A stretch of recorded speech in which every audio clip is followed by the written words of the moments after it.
Great timing.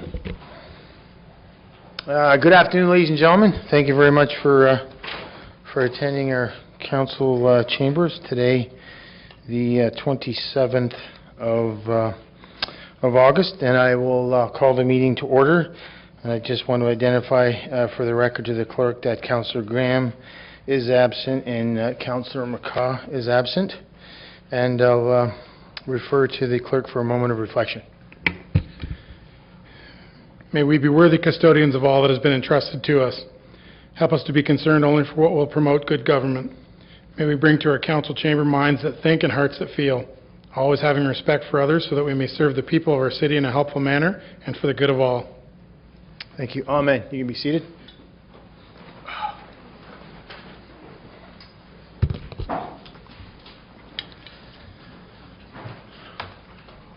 Okay, so item number 3, disclosure of pecuniary interest and general nature thereof. Seeing Councillor Miller, I'm sorry, do you have a disclosure? No, sorry, your word. That's okay. On item number 3. I'll go first. So to the clerk, I have on 8B-11, which is the Maitland Drive. And I think there's a planning tool in there. I'm just taking a caution for taking a conflict for the abundance of caution. Thank you. Councillor Miller? Yep, thanks, Your Worship. 8A-11, the picnic shelter at West Riverside Park, as I'm a member of the contributing Medi-Gas Committee. Okay, thank you.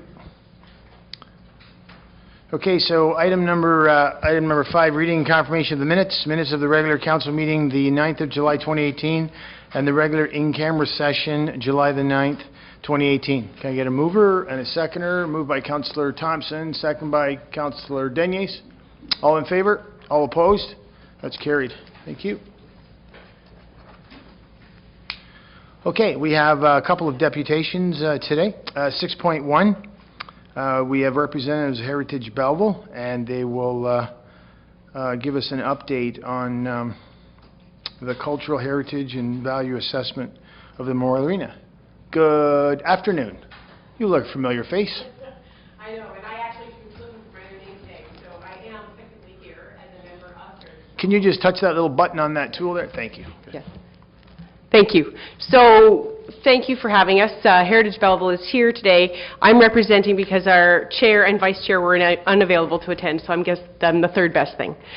So, so as a function of sitting on that committee, I want to thank you all because I've enjoyed my 4 years with that committee for sure, and as we come up to the next kind of selection process, I probably will decline to sit again, but it has been a great time. We've done some neat things. We've created more events around Heritage Belleville and made Heritage Belleville, I hope, a committee that actually honors as opposed to suggest that we look to hold back on improvement. That being said, we thank you for letting us come forward today because we were referring to in 2018 the bylaw change, and that it may, on the last page, or whatever, close to the last page, that it may be helpful in consultation with the city's Municipal Heritage Committee, Heritage Belleville, for council to consider amending the designation bylaw from 2003-47 to clarify important heritage elements for protection with regard to the Memorial Arena. This would provide a new owner with added certainty in terms of the city's expectations during a potential redevelopment. So that is our request to appear before council based on that. And from our minutes from June 19th, we simply are requesting that staff provide a summary of the 2011 report and reflect on the recommendations to the update of that bylaw. And this was moved by Jeremy Davis and seconded by Karen Fisk. So essentially what we're looking for is there was a report commissioned in 2011 by the Golder and Associates, and the 107 pages outlined a number of different things that could be taken into consideration with regard to preservation of the Memorial Arena. Ultimately, what we think is most important, and often the misunderstanding around a designation of a building, is that a designated building can't be touched. The current bylaw leaves us in an all or nothing position, where if you decide that you're going to preserve it, you preserve it in its entirety. If you decide not to, the council of the day could decide to demolish, because there's nothing specifically identifying what the architectural elements are of that building that should be preserved. So, essentially, if you go back through the Golder report, it outlines a number of those things that specify, and we would recommend that council defer the report to, or I think you're receiving the report, and then making a recommendation to staff for a report that will outline how that bylaw should be amended. So that's basically our request. I don't know if there are any questions about that. Okay, thank you. Any questions from the floor? Councillor Panchak? Thank you, and thanks, Mr. Rickroff, for being here. So I understand your predicament. If we were to take your advice and refer this matter to staff for a recommendation what that bylaw would look like, is Heritage Belleville making any recommendation on which portions of the building? No. Or whether it is in its entirety, or? No, we would not. Again, understanding that designation really refers to conservancy of particular elements. It doesn't necessarily mean the whole or nothing. And I think our concern is with the current wording of the bylaw, it could be misinterpreted. So a new bylaw would outline specifically, based on a report from staff, what those elements that required preservation or replication would be. And we're not in a position to... You're not making any recommendations of what that would be? You're no. just, we're saying that the Golder report actually lists a number of things that should be considered, and staff and you have Thomas Deming and Greg Pynchon, who are both trained in conservancy, and they would be able to identify whether or not those elements that were listed in the Golder report are actually in fact present. Okay, thank you. Okay, any more questions from the floor? Thank you. Oh, Councillor Boyce. I'll mention this to you, Jill. I haven't seen that report. That's a 2011 Golder report. I don't think it's come to council, and I guess I would ask through... I believe that's part of this motion, actually, is to receive the report and then further refer it to staff. Okay, yeah. I guess I would have to then, through you, Your Worship, then ask that the report be given to council. Yeah. Okay. Okay, any more questions about the deputation? You can do that in new business if you want to also, Councillor Boyce, but as of now, we'll instruct staff to forward off. So it's 2011? Is that what you were saying? 2011? Okay. Any more questions for the deputation? Okay, seeing none, thank you very much. So the deputation by the representatives of Heritage Belleville concerning the update of 2003-47 as per the Cultural Heritage Value Assessment Report for Motorman to be received. Moved by Councillor Denier, second by Councillor Miller. All in favour? That's carried. Thank you very much. 6.2, Evelyn Wilson, representing Childhood Cancer Families, is in the audience. Good afternoon. Good afternoon. I want to thank the City of Belleville for this opportunity to share. My name is Evelyn Wilson, and I've been double whammied by childhood cancer. I lost my twin brother when I was 6 to leukemia in 1973, and in 2011, my daughter Katie passed away from osteosarcoma, Terry Fox cancer, at the age of 15. I am a huge advocate for childhood cancer and local families dealing with cancer. Many people are not aware that September is Childhood Cancer Awareness Month and that the gold ribbon represents the ribbon for children and the teens battling cancer.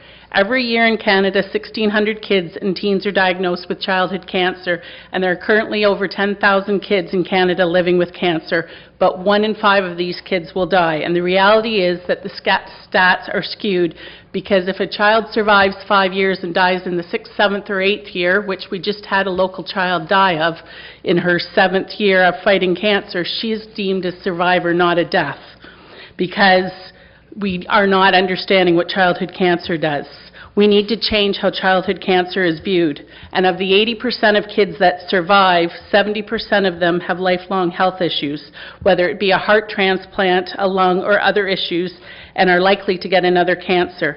Childhood cancer is not like adult cancers, and treatments are different. There have only been 4 new drugs in the last 40 years for childhood cancer. They have created child Tylenol, child Advil, child everything but child chemo. The kids get the same chemo as adults, and their length of treatment is much longer. For example, many leukemia patients with kids, it's as long as 5 years, whereas an adult taking a patient with leukemia is 6 to 8 months. They say childhood cancer is very rare. I find that hard to believe. In the last 12 years, in the Quinte area alone, osteosarcoma, which is supposed to only be 0.04% of all cancers, we have had 7 kids and teens with osteo in our area and only 1 survivor in that group. Or how 2 young boys in Belleville with gliomytosis cerebrian brain cancer, another type that's supposed to be more than 1 in 150 million, we've had 2 boys pass away, one of them in the last 2 weeks. Currently, there are about 40 to 50 families locally that are forced to head to Kingston, Sick Kids, or CHEO. We have a great oncology ward here in Belleville, but kids cannot be treated there. That may not seem like a huge number, but in reality, it's one too many. Currently, the Canadian government only allots 4% to childhood cancer research funding. It's the families of kids' cancer warriors who are the ones who are raising funds through bake sales, head shavings, spaghetti dinners, etc., because the government doesn't think our kids are worth it. The average age of a child diagnosed is 6, and the average age of an adult is 66. So when a child is lost, they've lost on average 77 years of their life, where an adult has lost 11 years. It is the awareness that families would like. They want people to know that funding is low, that it costs us families hundreds of thousands of dollars to travel and deal with the cost of a child in hospitals. Yes, our communities and this area is fantastic, but when you add up the cost of gas to larger centers, cost of meds, one of my daughter's treatment was $2,700 and not covered. The cost of living in Toronto while maintaining a home here is enormous, and not everyone can get into the Ronald McDonald House. And one parent usually is not working because they have to stay with their kids. But the biggest thing is to bring awareness to the lack of research. My daughter had the same treatment as Terry Fox 35 years prior to her, and many of the drugs children are given are from the 70s. And when it comes to trial drugs, our kids are missing out because they're too young. Katie was denied a drug that was a promising drug for her cancer, but she was denied it because she wasn't 18. Having the city proclaim Childhood Cancer Month and promoting the gold ribbon brings awareness to the fact that our kids deserve more. They deserve to be heard, and it shouldn't be the families who are trying to deal with their sick child from a hospital bed, emailing and asking for help. We need government officials to start promoting and saying, we need to do something for our kids. And that's why we are asking the city to proclaim the month of gold and September for Childhood Cancer Awareness Month, and because awareness brings funding. So I give you some gold ribbons in hope that as September rolls around, you will think of the many kids who are not going back to classrooms or will never experience growing up. Thank you for your time.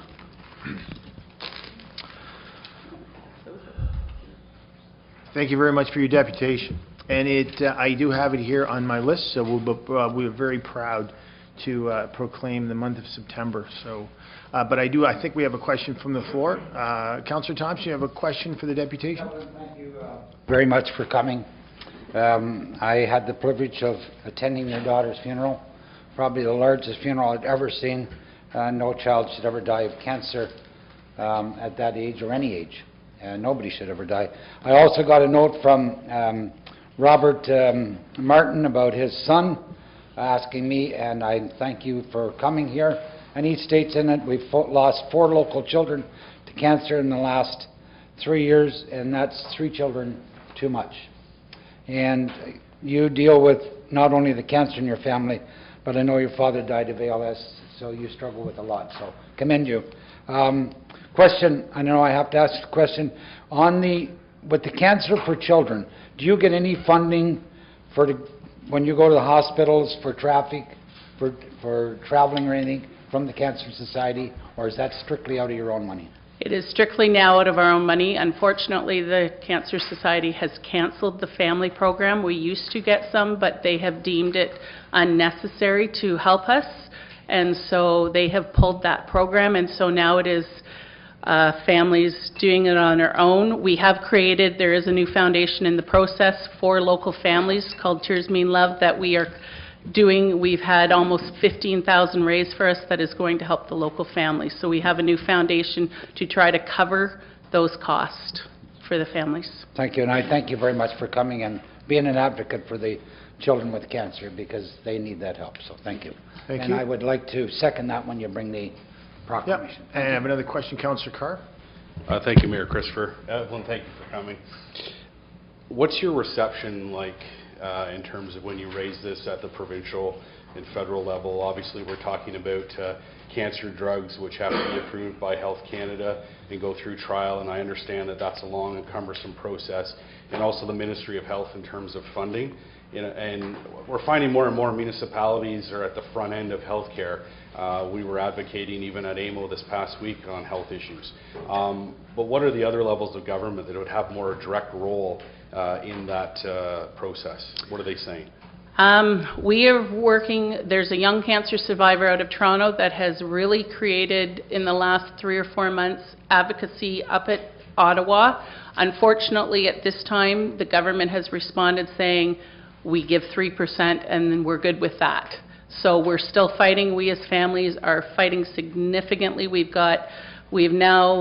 trying to create an organization to join forces with others, parents, to bring the advocacy to say, okay, this is what your paperwork says, but let's be honest, because 3% is, like I said, we find it very difficult to think that they don't think that kids deserve more than 4% of the funding, because, like I said, in all honesty, there's only been 4 drugs in the last 40 years for kids' cancer. We've got better researchers out there, but it's getting the money, and because the government does not promote it, and that's why we're trying to bring the awareness, because again, awareness will bring the funding, because people think they see the pictures on TV of, there are phenomenal organizations that help families out and whatnot, but when it comes down to research, I personally have shaved my head twice and raised over $15,000 by shaving my head, and it's the families. There was a bake sale last week by a daycare locally. It's those things, that's where we're getting our money from right now, and we just are hoping that, and I know that it's got to come from higher levels. You guys are just getting the scraps from the federal government for your medical, but we are working on trying to convince people to say, this is not as rare as that they say it is, and that we need funding. And so by cities declaring and proclaiming Childhood Cancer Awareness Month and saying, hey, gold ribbons, let's go gold for the kids, that will bring the funding, hopefully. But we're advocating like crazy, trying to get people to see that 1 in 5 kids in this country is dying. And as Garnet said, I've been to 3 funerals in the last 7 weeks locally of kids, and we shouldn't be doing that. And so, thank you. Well, and certainly the statistics that you provide, I think, are critical as well. You know, the municipality, we can proclaim this, and we will, but I think the statistics and some of the background information is critical. I don't think you're going to find, this council won't back away from taking a healthcare fight to senior levels of government, and we can certainly take this on as well. You know, we want to be able to stand there with you. I know that you work very tirelessly. I know you on a personal level, but also what I see in social media. You're out there proclaiming, and I think that you know, what you're asking for is a community to get behind you. And I think with the right statistics and the right background information, we can present this to senior levels of government and add our voice to yours as well. So thank you very much. Thank you. Thank you. No more questions? Evelyn, thank you very much for your passion and Thank your drive. you. You're an inspiration to all of us, so we sincerely appreciate it. Thank you. Thank you. So I just have the resolution, the deputation by Evelyn Wilson representing childhood cancer families regarding September as Childhood Cancer Month and requesting the proclamation from the city be received. Councillor Deniers, Councillor Miller, all in favor? That's carried.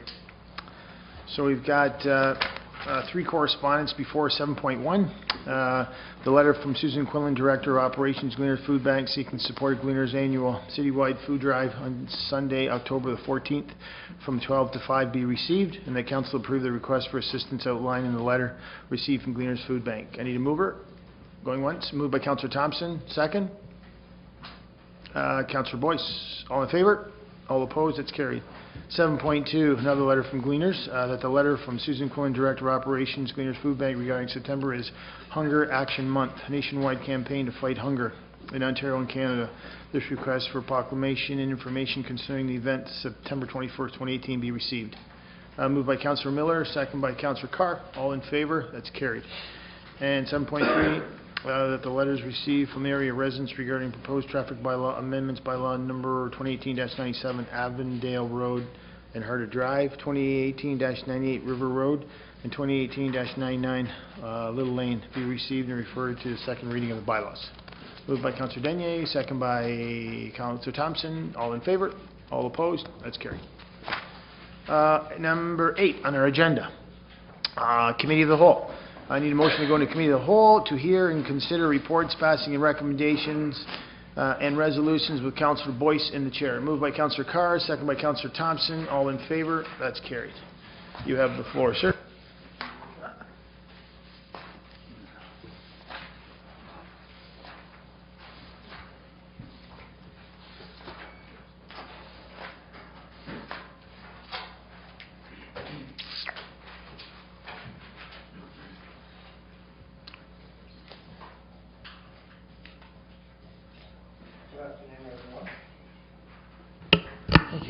Good afternoon, everyone. We'll get into the reports. The agenda shall include under reports items that warrant individual attention from council. 8A1, amendment to traffic bylaw number 12967, Schedule B, parking restrictions, Ashley Street. Deputy Clerk's report, DCC 2018-09. The resolution reads that a bylaw to approve and authorize an amendment to bylaw number 12967, being a bylaw to regulate traffic within the corporate limits of the Corporation of the City of Belleville, Schedule B, parking restrictions on Ashley Street as outlined in Report DCC 2008-19, be prepared for Council's consideration. Councillor Denier, seconded by Councillor Panchuk. Any discussion? Councillor Miller. Thanks very much, Councillor Boyce. Basically, I'm seeing this based on correspondence from one resident of Ashley Street. I'm just wondering what the follow-up from city staff produced to bring it to this point. Yeah, I'll direct that I'll follow it through first to our staff, and that would be Matt. Through the chair to Councillor Miller. So the correspondence that triggered the review of this, and ultimately the staff response, was the individual property owner is largely the only one affected by the on-street parking. There are restrictions, there are signed restrictions based on the report on the west side of Ashley Street from the north corner at Mudcat as you travel south.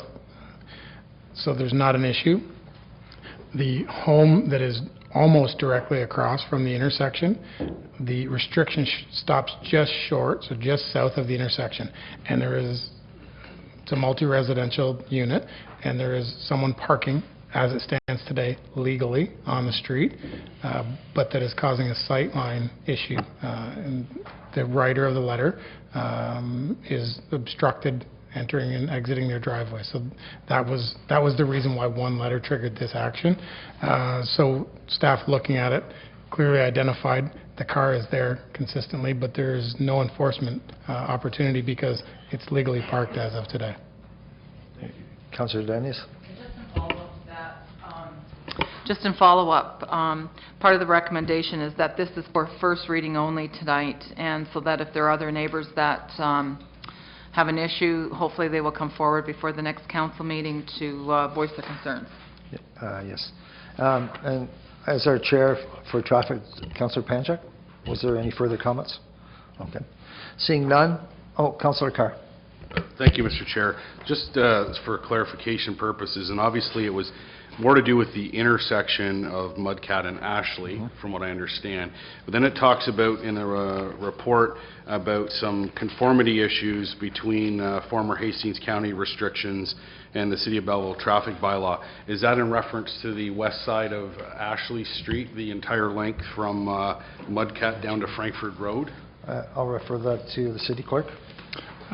Through the chair to Councillor Carr, Yeah, as the amendment to the traffic bylaw being proposed brings the signage into conformity with the bylaw, so the restriction being proposed actually enacts the signage that's been there for a long time, which we assume was put up in response to a Hastings County pre-amalgamation restriction. Having lived in the area, it's been conformed to. Very few cars park on the west side of Ashley Street in that stretch. We've received no other complaints that I'm aware of. They generally come either to my office or into the traffic committee. But in researching the restriction and getting the measurements, a site visit showed us signs all the way along the west side of Ashley Street, but a review of the bylaw showed no restriction other than a couple of very small portions. So what we're asking is just that we bring the written bylaw in compliance, or the written bylaw and the signage together to allow for enforcement. So from what I'm hearing is the residents won't be surprised because the signs all along have said no parking. We just haven't had a bylaw to actually enforce it. Okay, thank you. Any further questions? Seeing none, all in favor? And that's carried. 8A2, amendment to traffic bylaw number 12967, Schedule Y speed regulations, Holman Road. Deputy City Clerk's report, DCC 2008/10.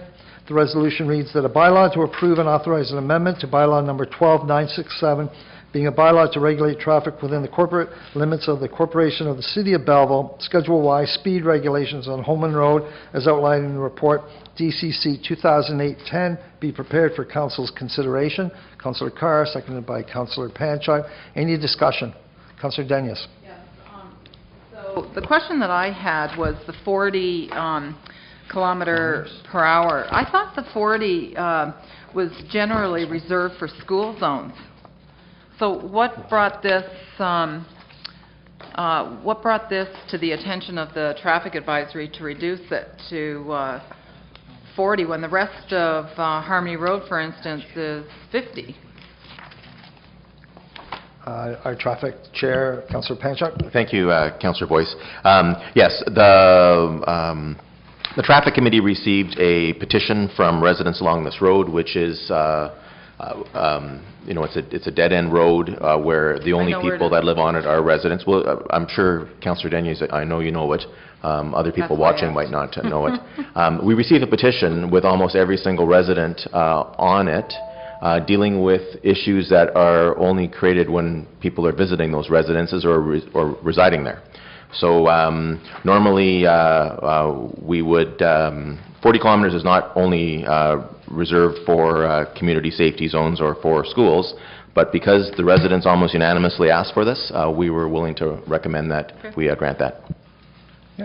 Perhaps that should state that in when we get these letters from the traffic advisory, and these questions wouldn't seem so silly to ask, but anyway, and I know that 40 is, I said, usually referred to as 40 kilometers per hour for school zones. I know that we have the discretion, but I just, knowing this area, I didn't understand why. Yeah, we have no silly questions here, Councillor. No silly questions, that's true. Your Worship. Thank you. So Holman Road north all the way down to the river, or is it just where the residential component comes to an end? So do we own all that, all the way from Harmony Road, go north all the way down to the river? Because I'm just not sure.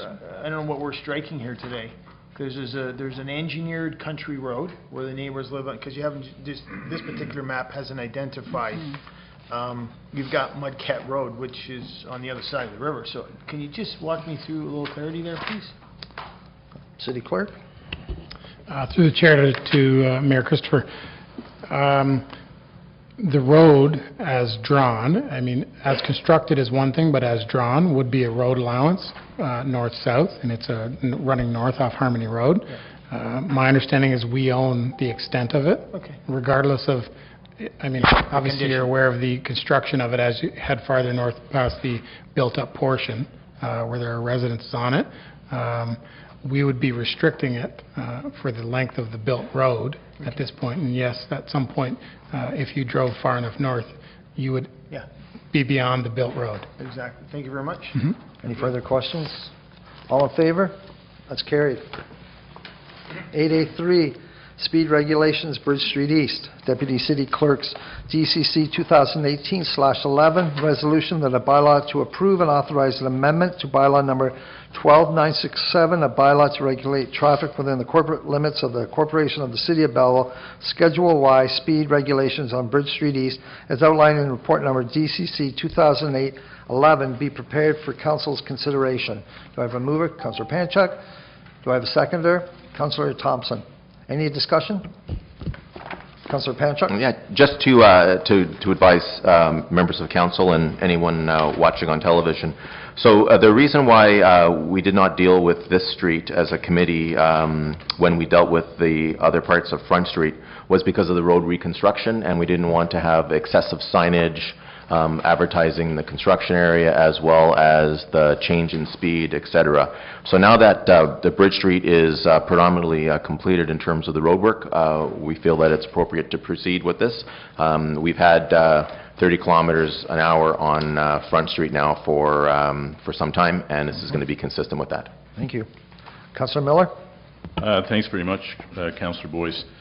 My concern about this one is it's 2 blocks. One of the blocks is primarily a bridge, and the other block is primarily, at least on the south side, Century Place. I don't think traffic gets up more than 30 kilometers an hour anyway, because the bridge confines, it's 4 lanes, but to enforce it, I'm not sure how you would do it. There's no way a police car could be on the side anyhow, but that's not my concern. We did the 30 in the downtown. I felt it was too slow. It's 10K below school zones, but nonetheless, in council and its wisdom, and you really can't get above the 30 anyhow.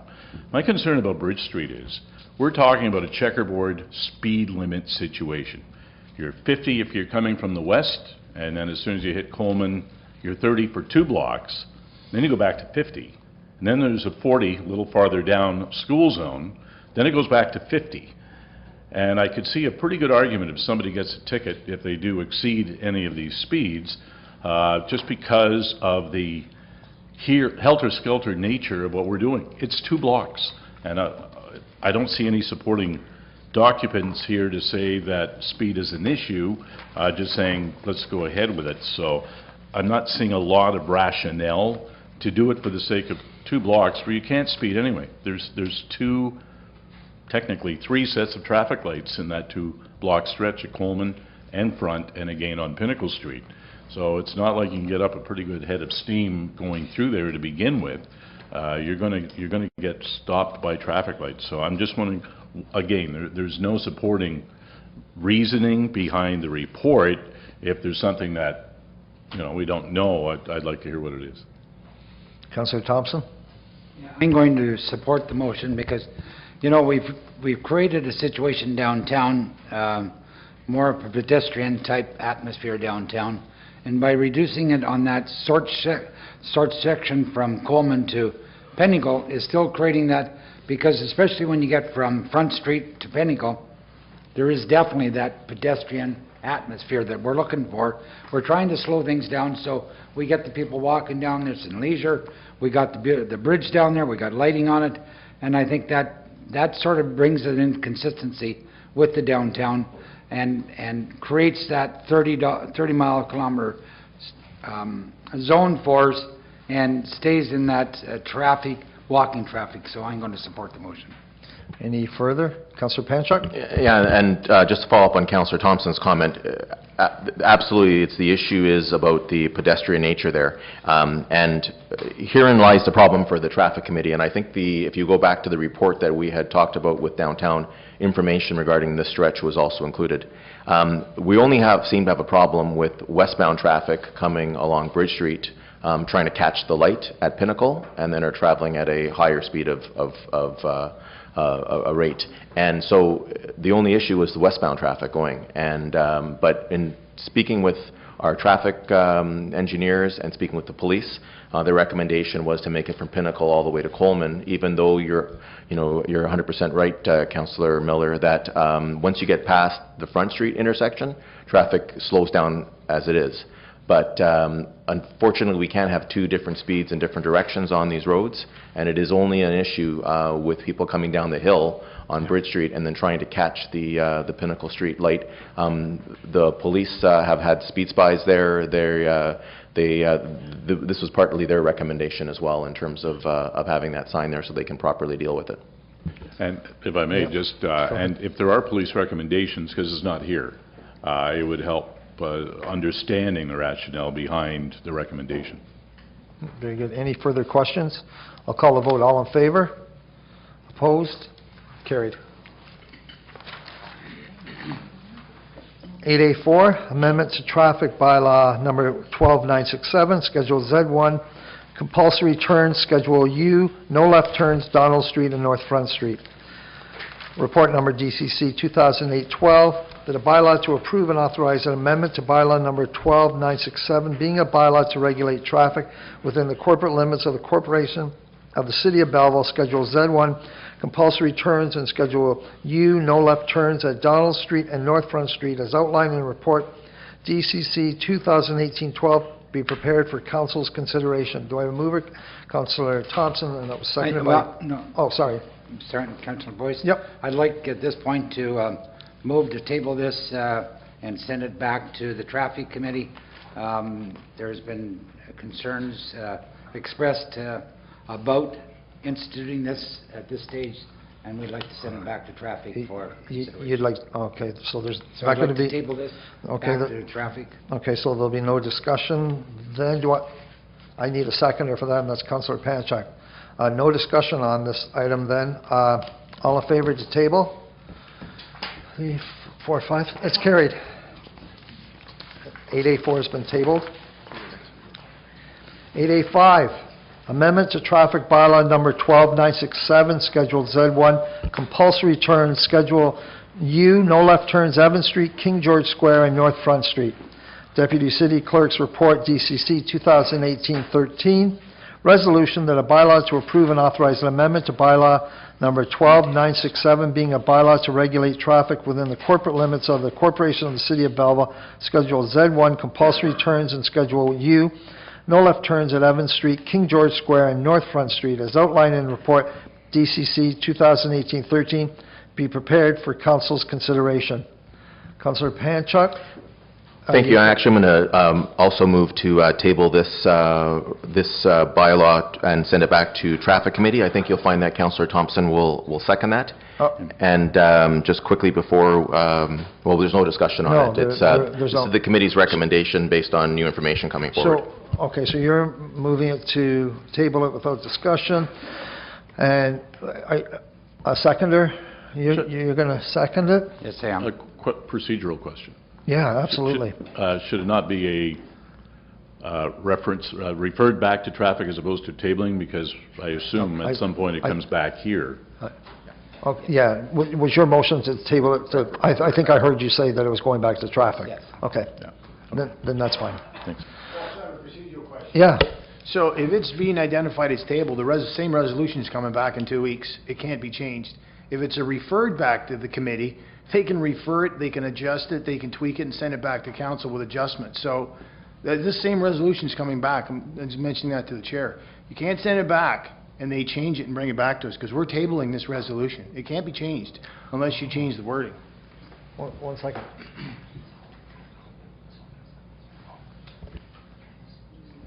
And that goes for the other one too, through the chair.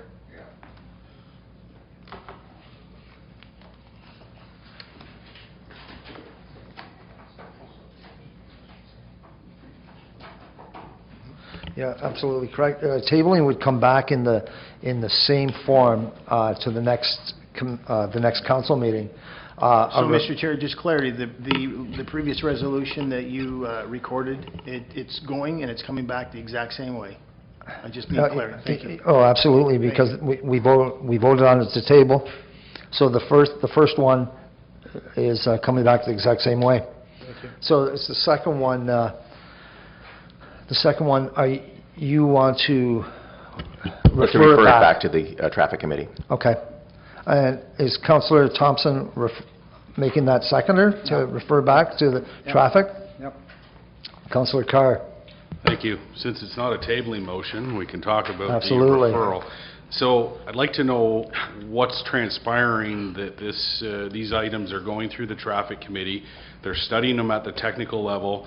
We've got a bylaw proposed, a report here indicating the outline of the changes, and then all of a sudden we're pulling them all back.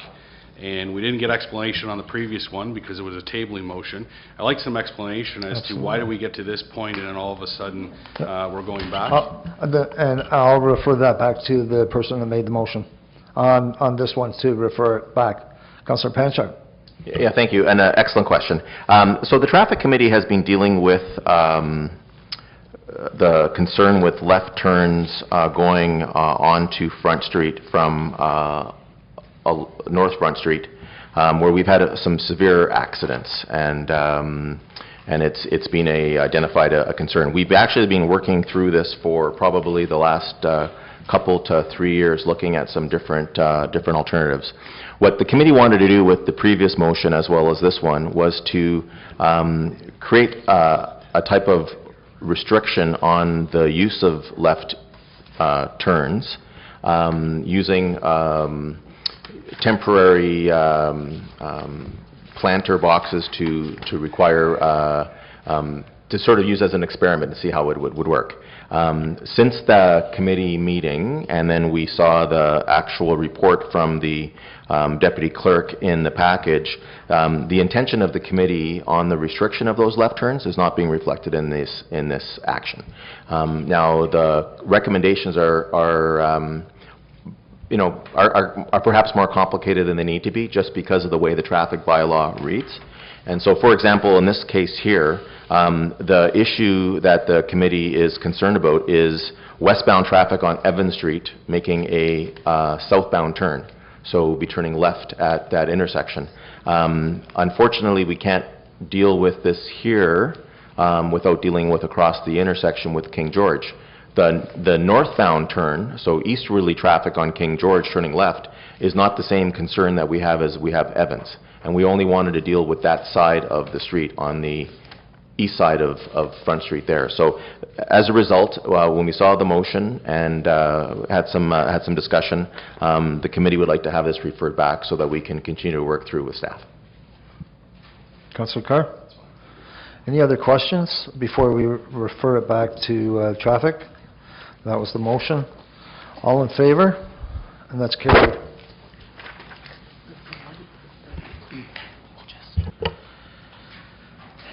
Eight A6, contract ENG 2018-10, Reed Street, Jones Street water main replacement.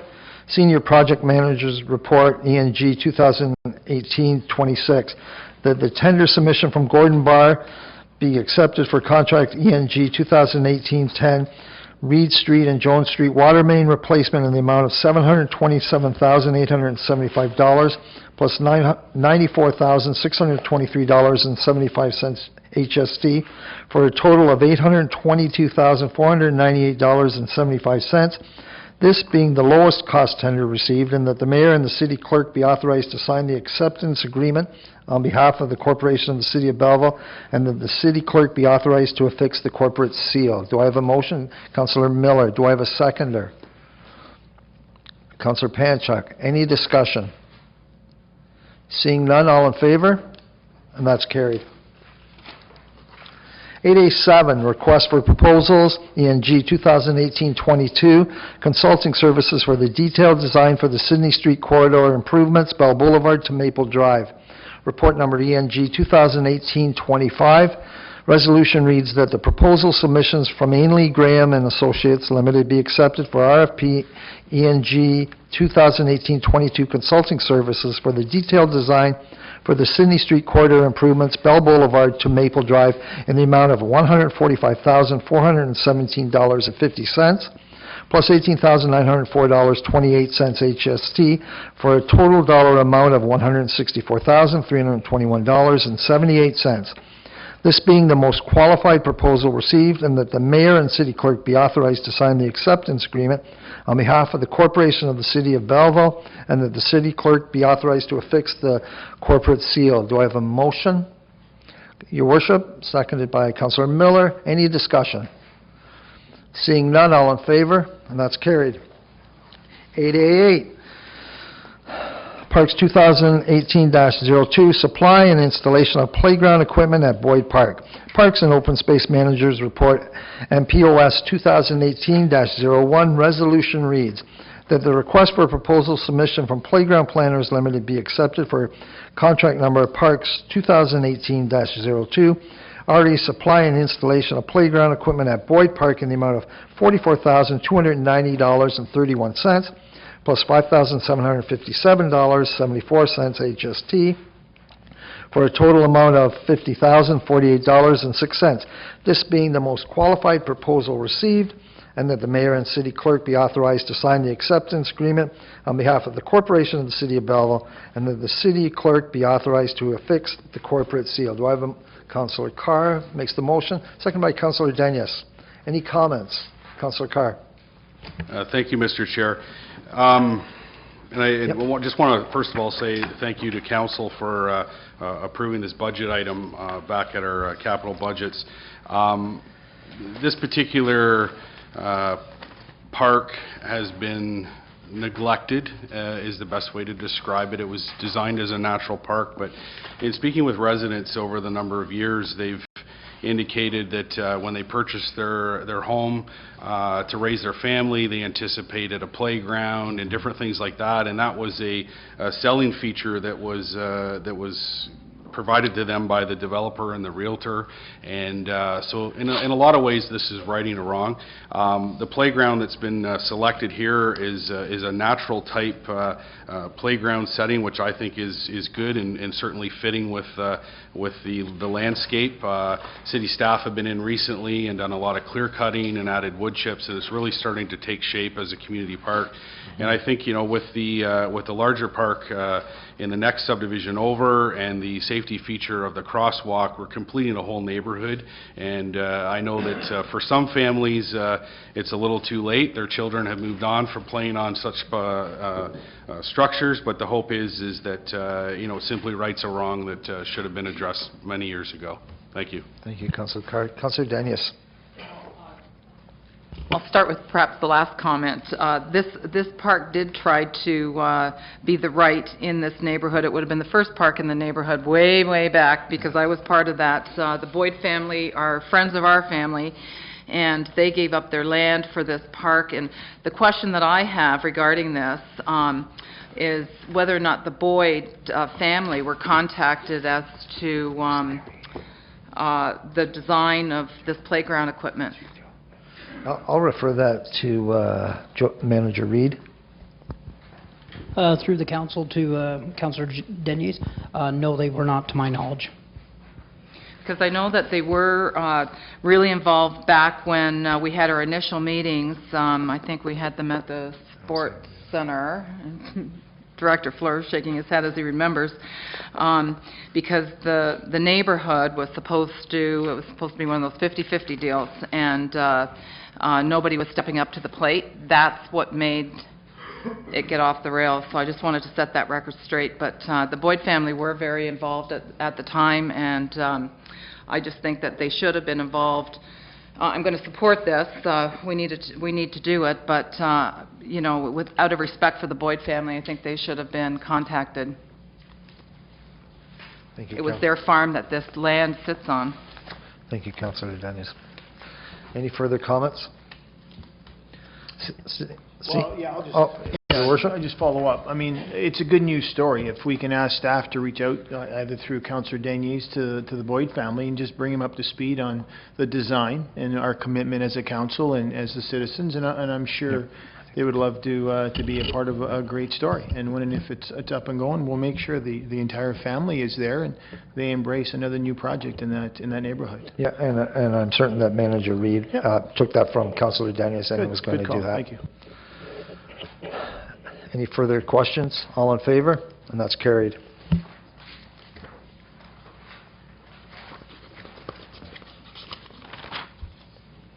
(889) Contract number ES 1803, Belleville Water Treatment Plant Variable Frequency Drives. I'll move as written, Mr. Thank you, Chair. Your Worship. Seconded by Councillor Thompson. Any questions? All in favor? That's carried. 8A10, supply and delivery of a new skid steer loader. Capital and Fleet Asset Managers Report, CFAM 2018-13. Oh, so you'll have me read this one. That the request for proposal submission from John's Equipment Sales and Service Limited be accepted for the supply and delivery of a new skid steer loader in the amount of $74,995 plus $9,749.35, HST, for a total of $84,744.35. This being the only qualified proposal received, and that the mayor and city clerk be authorized to sign the acceptance agreement on behalf of the corporation of the city of Belleville, and that the city clerk be authorized to affix the corporate seal. Councillor Miller, seconded by anyone? Your worship, any questions or comments? Seeing none, all in favor? That's carried. I have conflict Next one, on this. Councillor Miller has a conflict with this next one.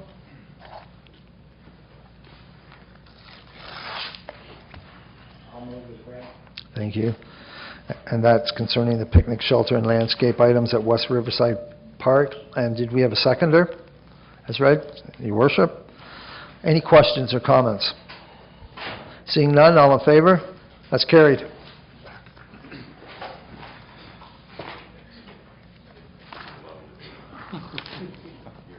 You just wanted to get up.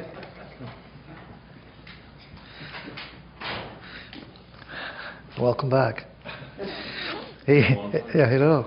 8812 RCCF 2018/02, construction of a washroom pavilion at Swix Island Park. Property Supervisor's Report PS 2018-07. The resolution reads that the tender submissions for contract RCCS 2018-02, the construction of a washroom pavilion at Swix Island Park, be rejected, and contract number RCCS 2018-02 be canceled, as the tender submissions received exceeds the approved project budget, and that staff be directed to direct the consultants to modify the construction, design, and scope necessary for the project to remain on budget, and that construction be completed as quickly as possible in 2019 in time for activities in Swix Centennial Park. A motion by Councillor Thompson, seconded by Councillor, no, you made the motion, Councillor Thompson, seconded by Your worship. Okay. Any discussion? Councillor Thompson? This is a bit disturbing to see this particular building put off until, and go back. You know, we had set a budget. We know how badly it's needed down there. I would like some explanation of why we would budget at $500,000 and would come in with this, because this project has to go ahead. We need this done as quickly as possible in 2019, now that it's not going to be done in 2018, because, you know, we had talked to a lot of people down there, especially the Lions Club, which use it a lot, and other activities down there. Washrooms are in dire needs down there. We have portables. We don't have a septic system that works, and this was supposed to solve the problems for spring. So I would like some explanation. Are we going to be able to bring this within budget without cutting back on their number of stalls that's going to be in the facility? Because even from the original one, when it was supposed to be 8 females and 5 for males, and now it's down to 6 and 4, and we just can't keep cutting it back. So if we go back to tender, back for drawings, or is this a pie in the sky and we need to send it back to, or send it ahead to capital budget for 2019 and build a facility that's a proper facility? So can I get some explanation from... Absolutely. I'm going to direct it to Director Flair.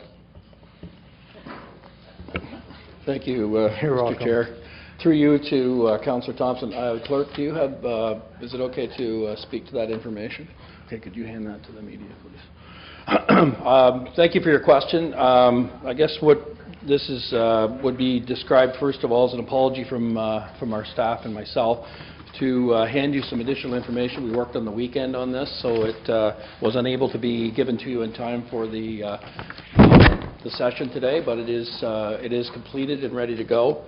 It's an explanation of how we took the situation as it came in from the consultant.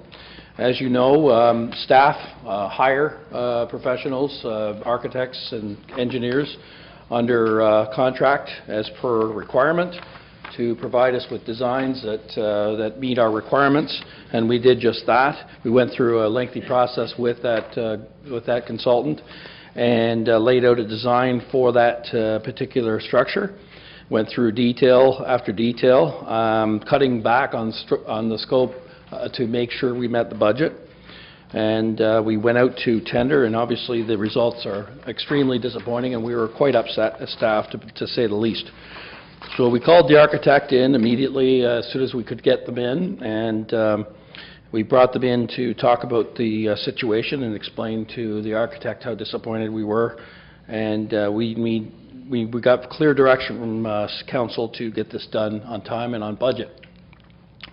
So what we've done is we've, as a team, worked together over the last few days, and the architect worked all weekend on this with us as well.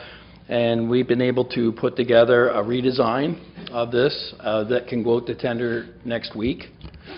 And so we will be able to still reasonably consider having this built in 2018, ready for 2019, as we have talked about, with the finishing touches going in. That's what would have been the original construction schedule anyways. And within a document that I've handed you, very high level, very easy to read, and very simple to follow. And it is supplementary to the report. And it outlines that we are going to drop some of the water closets, but we're not going to be dropping too many. We're going to be going from 6 down to 4 in both the female and the males. And one thing we are going to go with on this initial design and we have talked about expanded design over time. We've talked about this being a unit design that we can expand on later on. We're going to start with one large accessible / family washroom, and that meets the Ontario Building Code requirements. And we also have got different other situations going on here. We've gone to a slab on grade instead of going into footings, where it was expressed as a concern for those that were involved in the process as we investigated this for cost, that because of the high water table, the high water marks we've experienced in the past, there were considerable concerns about digging down to the levels required to put in footings. So we've designed, or at least the consultants designed, with our help and Rob's help, to go to a slab on grade design, which will float. But that in itself is that, with our changes in some of the mechanical and the other approaches, we feel confident in bringing this in on budget. We now, as I've outlined to you before, we were not over budget yet because we haven't spent the money. We are telling you that we would like to cancel this process. In other words, to not accept any of the bids, to cancel the process, and then in turn give us authority to move forward, and we'll tender this back out into the market again in a week, and we will then have results back within 2 weeks. Plus or minus, and ready for approval to move forward, and construction can start this fall. Councillor Thompson. Further to that, you mentioned that you're going down from 6 to 4 for female closets, and really where you're going is from 8 in the original one down to 4. Men's is definitely going just from 5 to 4.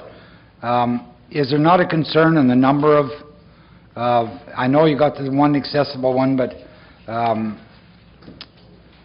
are we being fair by cutting it back from the first estimate of 8 all the way down to 4?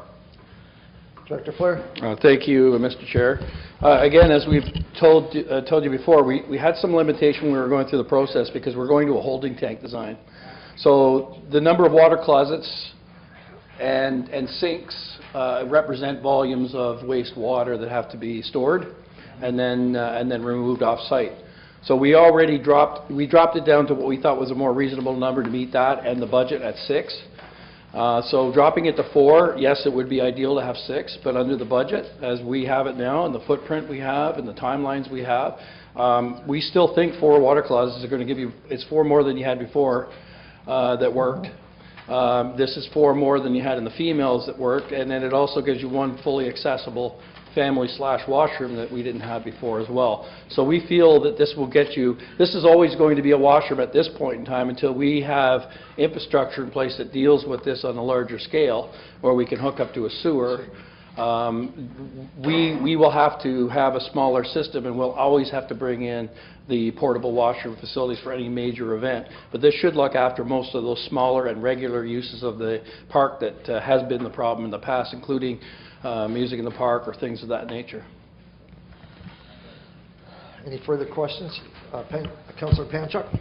Thank you, Councillor Boyce. You know, and I would echo Councillor Thompson's comments. I think he used the word disappointing or discouraging, and whatever the word was, I would certainly agree with it. So, you know, we have Centennial Park, the Zwick's Park was a centennial project for the city of Belleville, 1967. And it was designed to celebrate Canada's 100th birthday. Since then, the park has grown. We use it a lot. It is a major focal point of our community. And last summer, conditions for, in particular, our Sunday evening events where we have music in the park, got to a point where the smell and the cleanliness of the temporary facilities triggered a petition that came to all members of City Council. And Councillor Graham's not here tonight, and I wish he was, because he spoke to this very clearly at our strategic planning session last August in 2017. And the direction that we wanted out of that meeting was that we agreed that we needed to fix it and fix it properly. And then through the capital budget process, the recommendations from staff were, I think they knew we didn't want to have a poor improvement. We wanted to improve it not just for today's needs, but also to grow, particularly as we look at waterfront development and potentially expanding the services we have at Zwick's Park. So, you know, we asked, you know, what would the budget be, what were the expenses, and we received the budget of $500,000, and we approved it. I believe unanimously. Everybody was in favor of it. So here we are now, where that amount that was given to us, recommended, saying that should be sufficient, looks like it's anywhere from you know, $375,000 to half the cost of what it would cost for us to build this. And so I'm very disappointed in it, because if we would have had more accurate numbers of what the cost would, you know, I'm assuming that City Council would have approved it. So this is not the lack of us wanting it, it's the process that's there.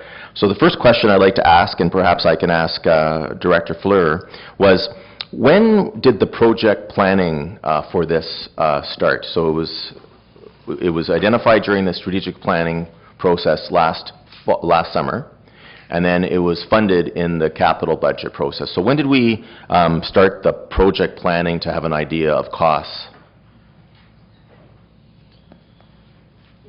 Director Fleur, are you able to answer that? Thank you for the question, through you, Mr. Chair. The process to actually look at a washroom facility within Zwick's, minus the expenditure of dealing with the infrastructure challenges necessary to build a facility that will actually meet today's and future's needs, started just prior to the budget process, when the petition was brought and people were asking about that question, and it was brought then to capital. There were numbers being tossed around of around $2 million to undertake the necessary underground infrastructure like sewer and the proper facilities to support a larger washroom facility to take on the necessary needs of the park and to meet all those requirements. We didn't even talk about roads at that time or parking upgrades. We didn't talk about entrances, and we didn't talk about other electrical or gas improvements, because those are the necessary improvements that need to be made to take it to where we need to go for the future. And certainly for today's needs, we never really presented this as something that will meet your needs at this particular time, given our limitation with infrastructure. But given our limitation with infrastructure, we looked at it and said, you asked then as council with the petition, we need to have something done. Give us a number. What can we do for, what can we come up with? I admit that the numbers staff threw at that time together and looked at we didn't have a cost consultant involved, we didn't have an architect involved. We were sitting there at the time doing the best we could with the circumstances, and I feel fairly confident at that time we felt, all of us that were involved in the process, that $500,000 was going to be enough to do that. For what we were needing. And again, it's not the answer. It never would be the answer, but certainly it will get us through for some of the challenges as you've identified, and council's made it very clear to us that it's the times when we have things like music in the park, smaller events, things of that nature, and we agree absolutely that we need to do better. But I think the process really didn't start until we were asked to look at that process, but in the meantime, I can tell you that the Parks Planning Group and Joe and his group were looking at Zwick's Park planning period, overall. Yeah. And I've been looking at it, and strategic planning has shown you through the process that we've been looking at this very seriously and all the issues that need to be addressed through the last two strategic planning processes. But I think that it's been agreed that this was to be an interim situation addressed as best as we could. Admittedly, like you said, if we told you 700,000 or we told you 600,000, perhaps that would have been that would have served you better. At that time, we did the best we could with the numbers that we were given, the per square foot numbers that we know of other buildings and other construction. The supervisor and an acting manager at this point in time in properties is quite experienced in this. He did the best he could with the numbers as well. And we obviously hit the market at the wrong time, and circumstances, the way we designed it, put us in this situation. So we do apologize, and certainly we feel badly about this from every regard. But certainly to clarify, we didn't expect this to meet all requirements under those circumstances as our infrastructure challenges on site are real. Well, to follow up, certainly I appreciate the information and I appreciate the apology. Again, during the strategic planning process, and you presented a number of documents for different alternatives at Zwick's Park, and one of the items we realized was that we needed water and we needed sewer to get to the park for the whole range of activities in addition to the washroom facilities. I can speak for myself. An interim situation was not what I was looking for. I understood that we may not have sewage there, but the plan was that we would have water, and we had to expand the water anyways. And so I'm quite surprised to look and see what we're proposing here, but perhaps I'm missing something. So Director Fleur spoke about an expanded design, that the design is being prepared so that we can expand it. So can I get a little bit more information about that in terms of if we were to proceed with the recommendation, which is to cancel these contracts and then reissue the tenders based on the drawings which we've just received today, what would be the process for us to add onto this in the capital budget of 2019 so we can get to a facility that is appropriate? I know you didn't mean to be flippant about saying that 4 is more than we have now, but 4 is not enough for what the need is. And we should be looking at something that is going to satisfy the needs there. It needs to be a fully winterized facility. It needs to be a facility that is safe, that is accommodating for families, for people with accessibility issues. And so if we were to go ahead with the proposal as you recommended, can you just walk me through how the expanded events could take place if the next City Council in 2019 was to fund additional monies to bring it to a more appropriate level? Okay. Director Fleur. Thank you, Mr. Chair, through you to Councillor Panchak. And you're absolutely right. I do apologize to Council if, in fact, my statements appeared to be flippant, and they were not. They were trying to express the fact that we were moving forward. And I agree with you wholeheartedly that 4 is not enough. We know that, and we certainly are feeling badly about the limitation of the infrastructure on site. So to expand the design, what we have talked to the architect, and he is in the audience today, but we talked about a design where we could do a mirror image of the design either side to accommodate additional facilities. But the design will have to be such that the tank and the pump and all those other components of mechanics will be put in place necessary to be able to handle those extra water closets without additional costs in that design. I would have to come back to you with a more detailed response to give you more of an accurate rendition of what we would do. But the original design, when I presented it at strategic planning and when we've gone through the process subsequently, is that we'd essentially put the two of them mirrored side by side or end to end, and we'd have replications of the both, but we would have the mechanical, in other words, the wastewater and other nasty stuff go into a tank, and that would be what would be necessary in order to be able to do that. Plus, we would have to obviously build a bigger footprint and replicate this right next door to it, mirrored in either where the present facility is now or beside where the present facility is now. So that was the idea. Now, when we come up with a design for this, when we have the proper infrastructure in place, we'll have multiple washroom facilities on site, and they'll have a dual sixes. So in other words, 12 water closets in each one, a male and female, and then they'll have 2 large family / accessible washrooms in each one of those facilities. That's what you would want to have in for the long term, which is really where you're going with this intention and where you want your vision to go. And we would work with you in order to get that. So if we can just back up on that issue there.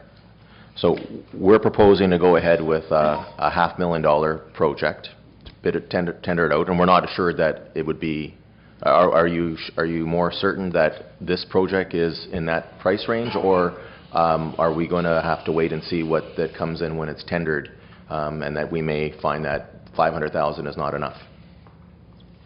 Well, I think we're going to have to wait and see when the tender comes in to find out if it's accurate, but I'll let Director Fleur answer it. Thank you, Mr. Chair, through you to Councillor Panchak.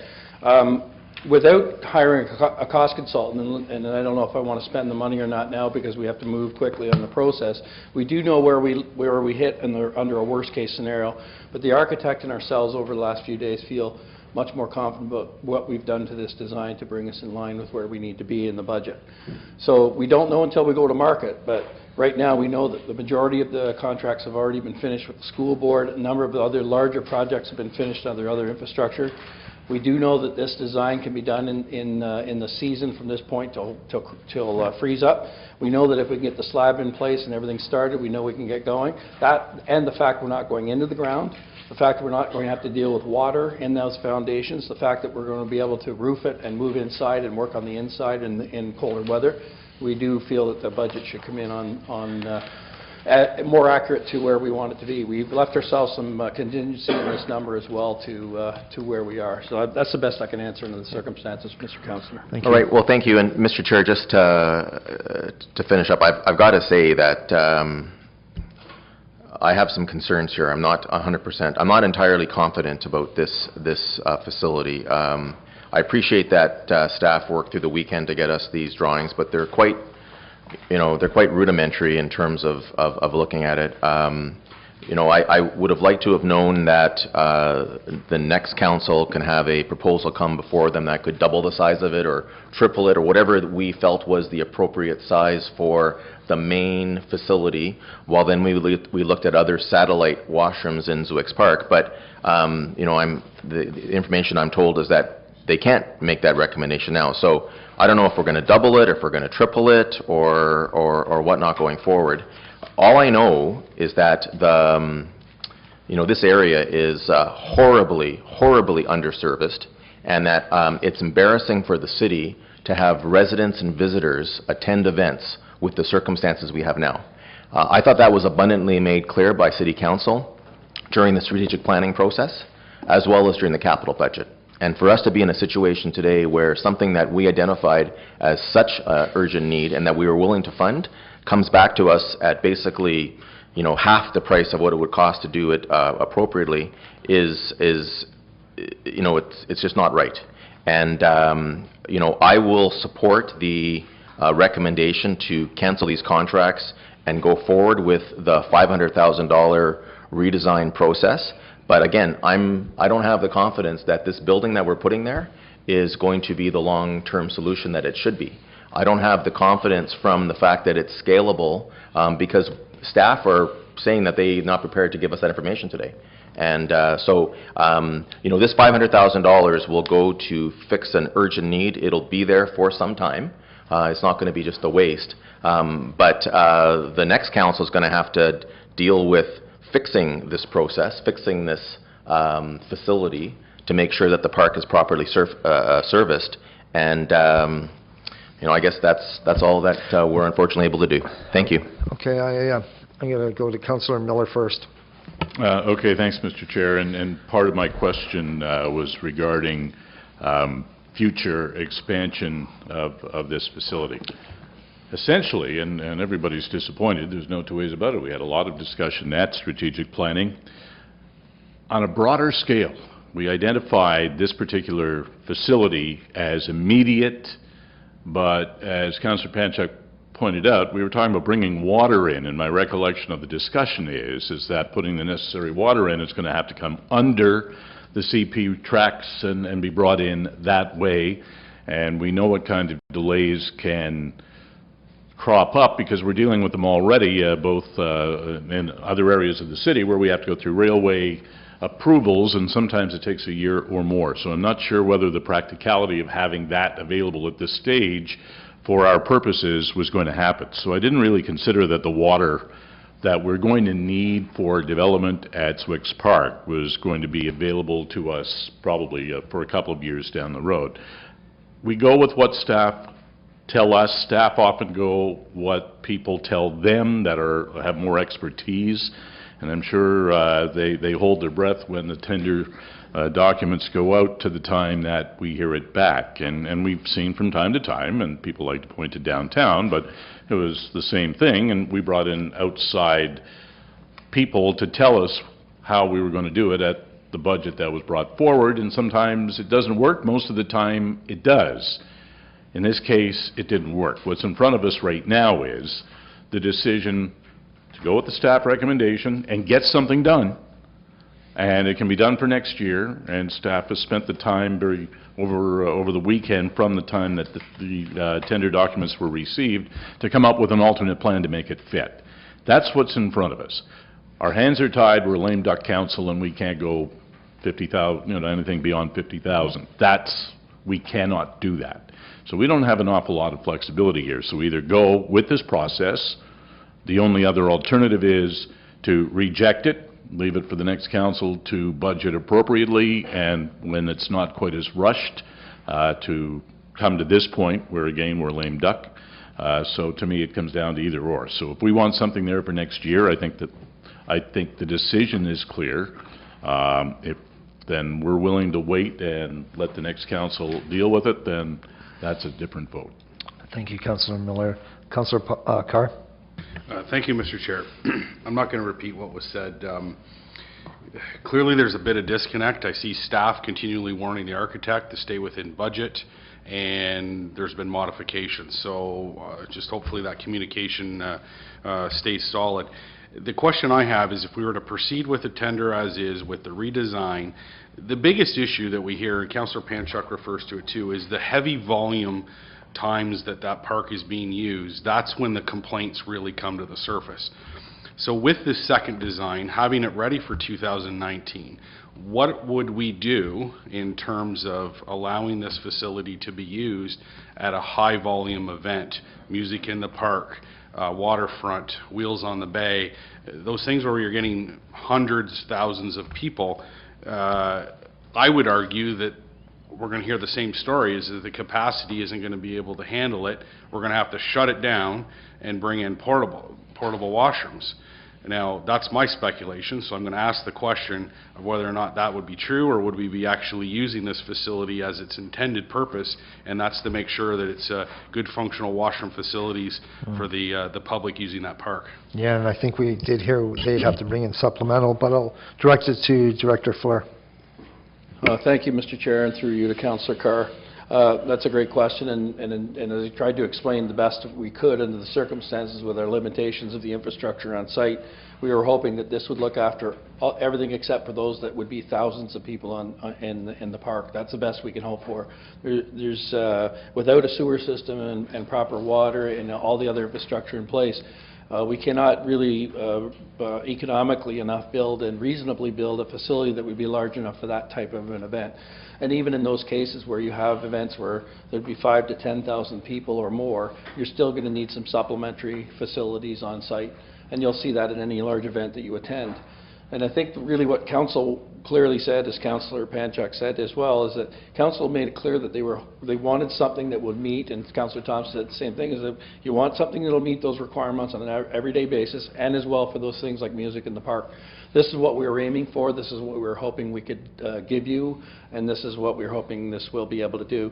And again, as Councillor Panchak said before, all I really tried to say was that I couldn't give you the design on site right now, but the replication of this as an equal property building right side by side can happen, and we can double this capacity on that site. It's just how are we going to do it? Is it this way or that way? But certainly it can be done. We replicate this design for another $500,000. It could be done, so then that gives you double the water closets. But at this point in time, I would say you are at the point now where, except for larger events, you should be able to keep this open and keep it functioning and let people who need to have, particularly the concern was accessibility, that you have that accessible washroom. You'll have 2 accessible washrooms if we can build twice as many. And we could also, if you want, by emphasis, we can build 3 into the system and then keep the water closets at that number. But what you're going to end up doing is having to have a replicated mechanical system, and you'll have 2 holding tanks, and we'll have to be having those pumped out. That also affects your operating budget as well. So we're also trying to be very careful on the operating budget and at the capital at the same time to make sure this comes through. To answer your question best, that's all I can do at this point. And I appreciate that. I would also ask, through you, Mr. Chair, I appreciate the supplementary information, but and my hopes is that the City Clerk would find a way to have this posted online. I know that this is an important issue to the members of the public, and they need to see exactly what we're looking at as well. So, thank you. Absolutely. Any further discussion? Councillor Thompson? Yeah, a couple of questions. I'd like some clarification on when this building will be open for use. Is it, I know we'll have the portables there during large events, but will this building be open, for instance, one of them on the Wednesday night and Sunday night during the Lions? So the Lions is what you're asking. That's one, and then so will this building be open to be used, plus have the portable ones? Director Fleur. Through you, thank you, Mr. Chair, through you to Councillor Thompson. Also a good point is that we are insulating this building, we're heating it, and it'll be used through the shoulder seasons. So it's going to be open from early spring, like in other words, just after the worst of the winter, right through to the worst of the winter sort of thing, and it'll be open all the time. So that was the intent, that this would be used on a regular basis in the park on an ongoing because use. We're using the holding tanks, we're still able to use it during the large events. And then and again, this depends on how Joe Reed runs it and his group, because they may find it overwhelming, and then if it overfills and we can't get that empty. The other thing is, do you want a pump truck in there in the middle of an event pumping that out? That just depends. You may open it up, but then you may close it for the largest of the event. But because it's an accessible washroom, we may just keep the accessible washroom open, and that would meet the requirements of accessibility through that process. That was the next question I was getting to, if I may. The accessibility, you had asphalt and site work on the original, and relocating the building to reduce work in-house. During the deliberation on, or talk about the building, was there any talk about the accessibility from the band shell to the accessible washrooms? Because that's what I hear when I'm down there, is people getting from the band shell over to the portable washrooms. Will there be something so that graveled road or a paved track to get them there? Director Fleur. Oh, thank you, Mr. Chair, through you to Councillor Thompson. Mr. Reed and I have been talking about that along with Mr. Glover, and accessibility getting from the event to the washroom. And having an accessible washroom which you can't get there obviously is a problem. So we've been talking about a pathway that goes from that area over that would be paved, not just gravel. And we also talked about a general improvement around that area. We also wanted to try and create a spot so that people can be dropped off and then get to the washroom as well. And then we were going to create this a little bit of a turnaround in there as well. But again, that's up to Mr. Reid and what resources he has available. But we'd like to try and keep some of that in-house. If we can break some of those things out of the contract, that often reduces the cost on the project as well. Okay, I'm going to certainly vote for it because we definitely, even though it's reduced, it's certainly less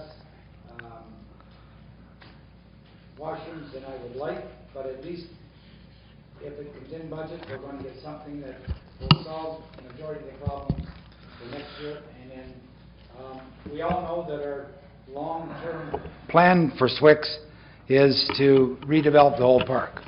And we'll bring that forward at future budgets and capital, and I'm going to vote for it. Thank you. Great, Your Worship? Yeah, we do. So question is still up. So our provincial party that's in power now, they have a tendency of saying hitting the pause button. So let's just kind of hit the pause button for a second. It's very unfortunate that this has happened, and Director Fleur has done an admirable job. He's not even the author of the report, so obviously the gentleman that wrote the report is either has a conflict with the date or couldn't make it. So it's muchly appreciated that he's taken the lead on it. But I have three questions through the chair, if you'd be so kind to reflect them to whoever. So what we have before us, forgetting the price that we approved, what we have before us now on page 48, we have the preliminary check summary. Can you ask staff, have they gone through the exercise of identifying who would have been the successful contractor with the information that they have?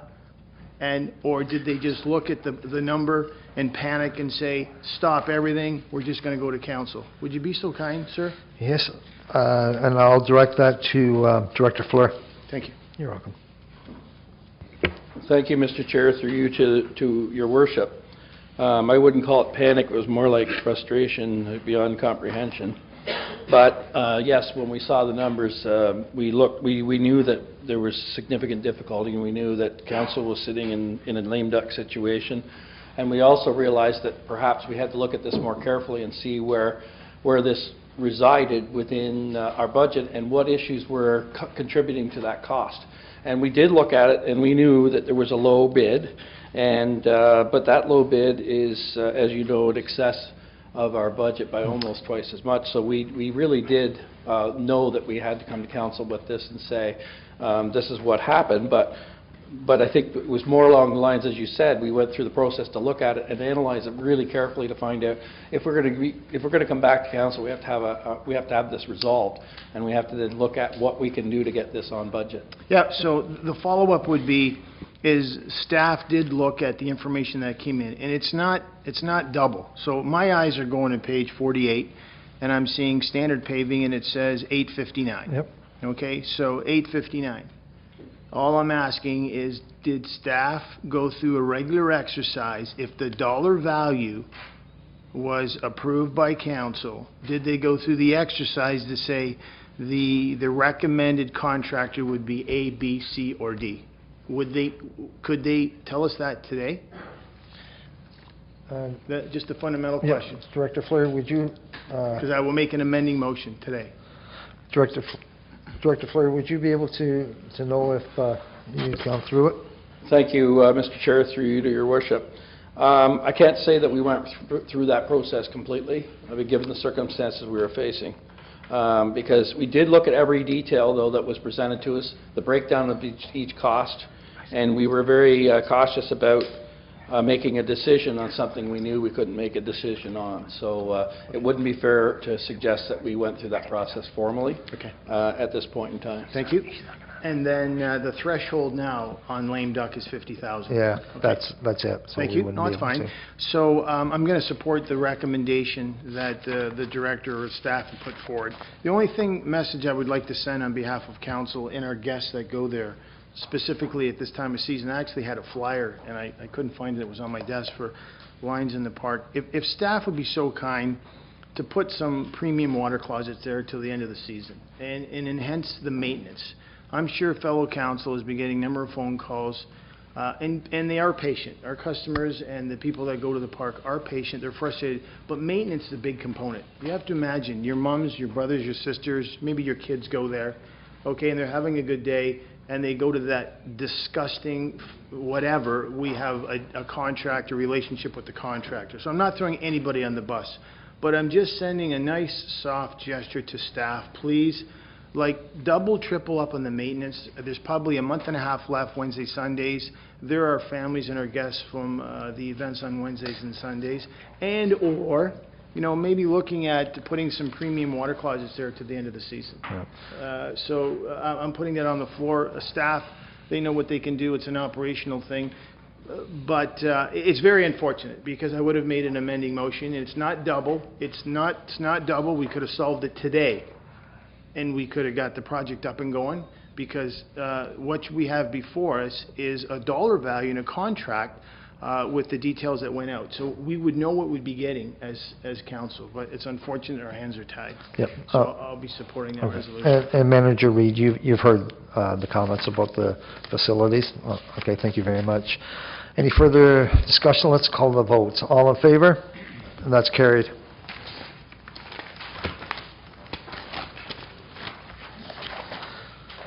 8A13, Police Services Facility Detailed Breakdown of Costs, Special Projects Managers Report SPM 2018-05. The council received the following detailed breakdown of costs. Mover, Councillor Carr, seconder. Your Worship. Any questions? Councillor Carr. Thank you, Mr. Chair. And I appreciate the fact that we've got an extended explanation as to the cost increases beyond the 21 million. And referring to the Schedule A, it talks about, the last page talks about that the project budget was projected at 22.9 million, and this was presented on January 18th. And then on the next page, it talks about the 2.9 million increase in the project costs between, and I'm looking at the Zoltz and Zabak report. Yep. It's a Schedule A of our staff report. 2.9 million increase in the project costs between January 1st, 2018 and June 19th, 2018. And the architects have been so kind as to provide additional attachments to their report. Back in March, they received a market uncertainty memo talking about some early warning signs regarding structural steel, miscellaneous metals, drywall and stud, curtain wall, etc., and some possible increases on aluminum and steel products. Then in March, they were also indicated there was a memo that they would have received regarding, and this was back in March of 2018, that in May 1st there would be incurring significant labor-related increases. There would be a shortage of workers this summer, and goes on to say that there might be some material increases of 30%. Further on, it talks, there's another memo that's gone out from a metal company talking about speculation with regards to tariffs, and basically looking at a price increase of metal products of approximately 15%. And then it goes on and another speculation of 15% on steel form, and in addition to some other costs going up in April. So, and my question is through you to the CAO. This project falls within that office. 2 weeks prior to the tender, I asked the question very clearly that was the $21 million budgeted for going to meet the target? And in the architect's report, and I'm assuming the architect is meeting with city staff on a regular basis, the architect has pointed out that the project costs from January 1st to June 19th, so just before I asked my question, increased by 2.9%. Plus, all along the way, the architect is receiving memos from steel producers, labor folks talking about labor increases. So there's speculation on the work front, there's speculation on the steel costs and tariffs. There's also the fact that we just have general construction costs. We've heard it time and time again that go up. Zoltz and Zabak say right here that some of the other factors with the budget escalation is the Belleville Police Headquarters budget was established in 2013 at $21 million. With the escalation at 16% to 20% over 5 years, the current 2018 value would now be approximately $24.3 to $25.2 million. And this does not account for the exceptional market conditions outlined above. Over this 5-year period, the budget was not increased. So, and it gets back to the fundamental question of integrity and bringing forward accurate figures, not only to this council, but to the taxpayers that are going to foot this bill. And 2 weeks before this tender, I asked the question, is the $21 million budget estimate that has not moved since 2013 going to meet the target? And I was told yes. And for recollection's sake, I actually went back and watched that council meeting today to make sure that I wasn't second-guessing myself, and the answer I got was yes. So I want to know, why would council not get updated budget estimates based on the fact that we've got materials increasing, we got work salaries increasing for skilled trades, we've got tariff issues at our international level, in addition to the fact of just regular construction increases over 5 years. CEO. Yeah, through the chair to Councillor Carr. So, yeah, and I think we heard a lot of this in the last meeting when we awarded this contract, or when council was deciding on the award of this contract. So the original estimate goes back a long way, back to when the Build Belleville project, I guess, that was when the estimate was established. The most recent estimate was established by council. Prior to that, council, and it wasn't this council, but a prior council had put an estimate forward, or had an approved estimate of $9 million.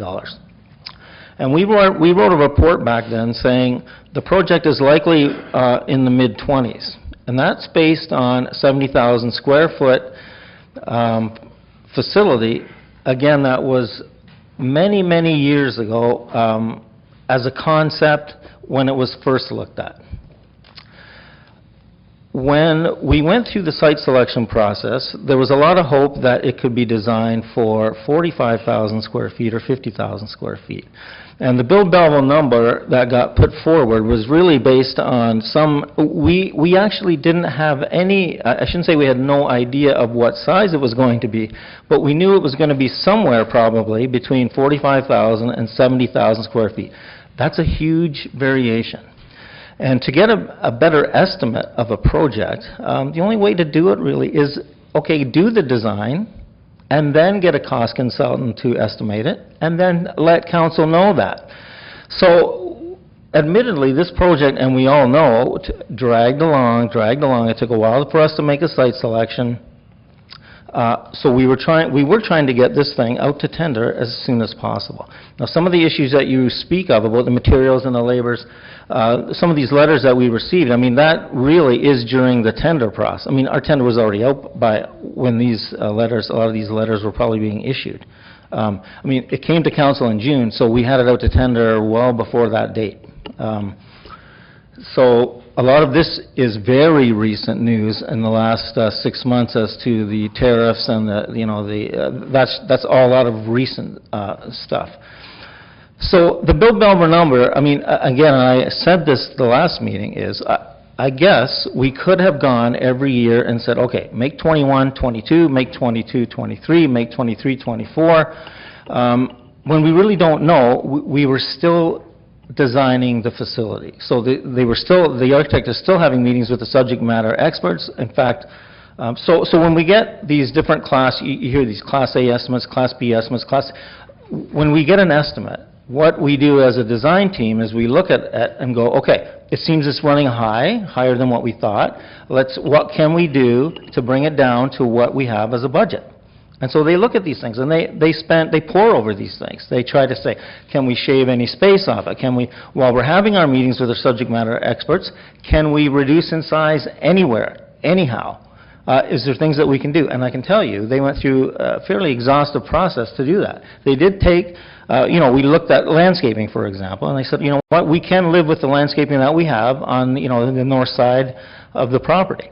So it's not necessarily what we would prefer to do, but knowing that we have a 21 million, knowing that it seems to be, it's going to be tight, we look at these things. And so we're constantly redesigning, trying to make the building as most efficient as we can. And we're all hopeful that we're going to get better numbers, more competitive numbers than what we might otherwise get. So we're trying to, I mean, if we go out there to the world and tell them, you know what, let's raise the budget to $30 million, I don't want to say that's the numbers that are likely going to come from our contractors, but we don't have the luxury of doing this behind closed doors. We have to go out in the open. So if we try to, I mean, so in the end, we didn't want to inflate our numbers publicly. Do we want to do that? I think the problem we have is the world out there knows all this stuff, keeps track of all this stuff, and we'll get numbers reflective of our budget. So if we go out with a $30 million or $40 million budget, I dare say the building is likely going to be more that price than it is going to be where it ended up.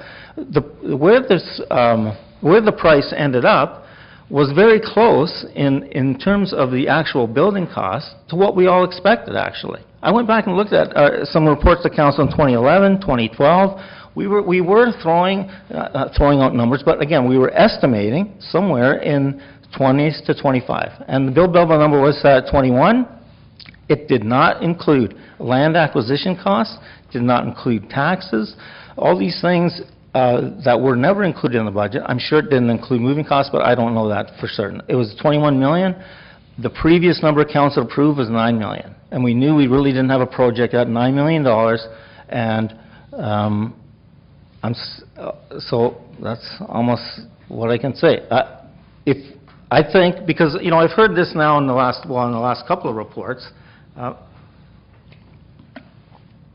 we go through capital budgeting, we go through strategic planning, and someone says, oh, what's the number for this?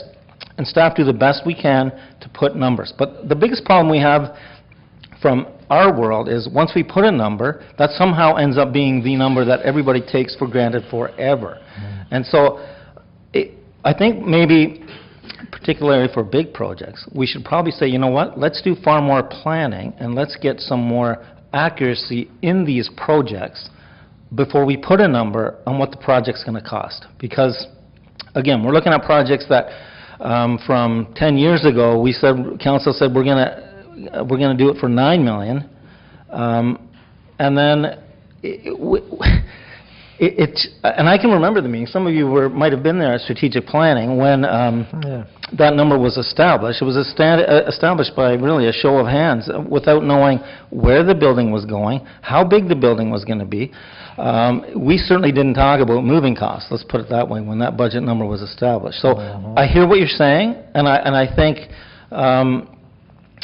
going forward for larger projects, I think incumbent on administration will be to say to you, we can't give you a number right now. What we can do is say, we can put a number at what it might cost to get you a more realistic number. It's unfortunate. I mean, it came very close, really, to what we thought it might, but it's higher than the budget, which was established in 2013. Councilor Carr. Thank you, and I appreciate when we're telegraphing our prices out there, and because we're a level of government, and there's no other way to say it, they take advantage of our openness and our transparency, and take advantage of that, and we pay more, and the taxpayer pays more. I guess the issue is that you're talking about a significant budget item, and at this point we're just talking an estimate, and there's no real money allocated to it at this point. But the fact of the matter is it's an estimate, and it's an estimate in the context of all the other estimates that we have to look at. So that does play a role in terms of making decisions as a member of council as to where one particular project fits into another when you're talking about millions of dollars. And, you know, so on that end, it's a little concerning because we telegraphed the $21 million out not only to people who could, contractors that could bid on the project, but at the same time, we're telegraphing that out to the taxpayer that's going to pay the bill. And then when it comes in at 26 million, that seems like we dropped the ball. It seems like we were off in our estimates, and it looks at the end of the day like it's an over budget item. And to me, similar to downtown. If the cost is the cost, that's what the cost is. The architect was quite clear that just based on that 2013 figure, 21 million, you're looking at cost escalations of 16 to 20% just naturally, regardless of the variables that I refer to in the memos that the architect received. I guess the issue I have is a close proximity, and 2 weeks prior to that, the design was finalized because, as the CEO pointed out, the tender had gone out previously. So if the design is finalized, then we should have a better hard cost on that project. And in looking through the report from the architect, based on a police headquarters at another location close here, we did quite well in terms of on a square footage basis.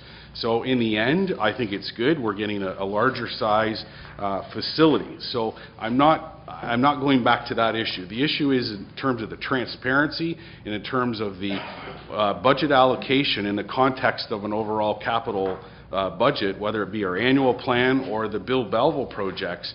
We're telegraphing these numbers out, and then the actual cost is coming in much higher. 21 versus 26, you're talking 16 to 24% increase in that price, and that's pretty significant.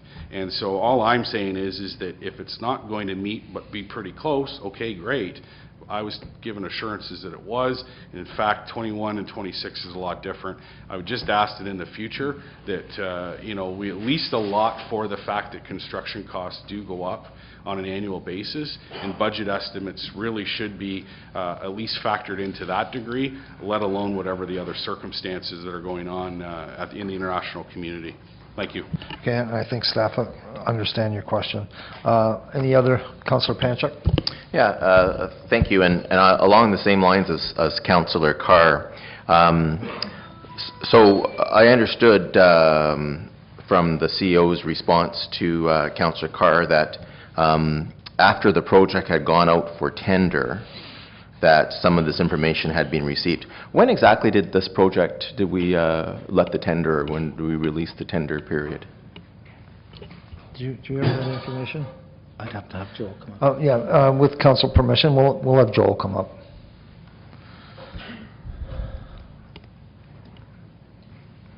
Thanks, Joel. Through the chair to Council Panchak. Thank you. Through the chair to Council Panchak, about the third week of April. So if you notice, in April, when we went out, we were given a fairly close number, and that's the number we were, pretty comfortable with. If you notice, a lot of those memos came in from after that date. So, when I was asked 2 weeks before, like Councillor Carr said, I didn't say yes. I said I hope so. And the reason is because the information we had was before we went out to tender. All of this seemed to happen in the last 5 weeks or so. That's where we got worried. Yeah. Well, going through your report here, I'm looking at correspondence that I'm assuming went to the architect. One is dated March the 13th, so that's before the fact that we had opened up the tenders in April. But in this letter, he says that Derek Vinther says that they're notifying people that on May 1st, the prices of all Bailey metal products will be increased by 15%. And the notice, again, on March the 13th, says this increase will be in addition to the previously announced April 2nd, 2018 increases. So there were already increases before that had been notified to people that they would go up in April due to steel. And then they were following up on March the 13th with a secondary one. So that first notice was even before that. That they were taking in by another 15%, excuse me. I'm also taking a look at the steel forum letter, which is dated March the 16th, where they are advising, so March the 16th, that their selling prices are going to go up by 15% effective May 1st, and that this is in addition to the 8% April 1st increase previously announced. So before March the 16th, they had already notified people of price increases. And, and we sent out the documents, or we let the documents out the third week of April. I guess,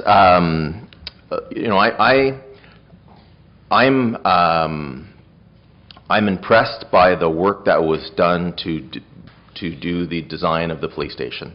I've been very impressed with Schultz and Zabak and the work they've done for the city on a number of projects, including the final design for our police station. When the chief was here talking about the process that the Belleville Police Service Board had gone through with the design, I asked the question, are you satisfied with this police station meeting the needs of today and into the future? And he gave me the answer that was good, that he was okay with it, so I was good with that. But time and time again, we asked through that process, do we need to adjust the amount that we're budgeting for the police station? And I guess the question I would ask to, I'm not sure who can answer it, but somebody, what else are we supposed to do as city councillors other than to ask if the pricing or the budget information is accurate? And then we're told it is accurate, then we find out that we now have a 14% variance on it here. And then we're told other information, well, the price, we had outside pressures. Well, you know, Mr. Zabak, when he was here at the meeting the last meeting on July the 9th, you know, he had talked about the fact that they had built-in escalators on pricing. So people were aware of the fact that the pricing was going up. People were aware that the budget would be insufficient. That information wasn't conveyed to us on City Council and through us to taxpayers. What else can we do other than to ask the question, is the budget sufficient? And then we find out that it's over budget. Did you? Well, I can maybe add a few comments, but, okay, so we never really know until there's a tender that gets open, publicly opened in front of the vendors who participate in that process. So nobody knows until they're tendered. All we have is best guesses, you know, anecdotal stuff, information, we hear things, but really we don't know until we open the tenders. We can get better ideas by doing a complete design, then getting a cost consultant when the design is completely done. And I don't mean Class A or B estimates, C estimates, D estimates, when really the design is still being formulated. We can get better understandings if the design is complete, and then we get a cost consultant at that point in time to price it, and then report back to council on that result. In this case, we put a lot of those things and we're running them concurrently. So we're doing an estimate, we're redesigning the building, they're still meeting with subject matter experts, they're revising, for example, the forensic laboratories, which they're looking at regulations that I'm not sure are enforced yet, but are about to be enforced, so they wanted to make sure that they're ahead of the curve, make sure the forensic labs get built in accordance with regulations that are coming forward.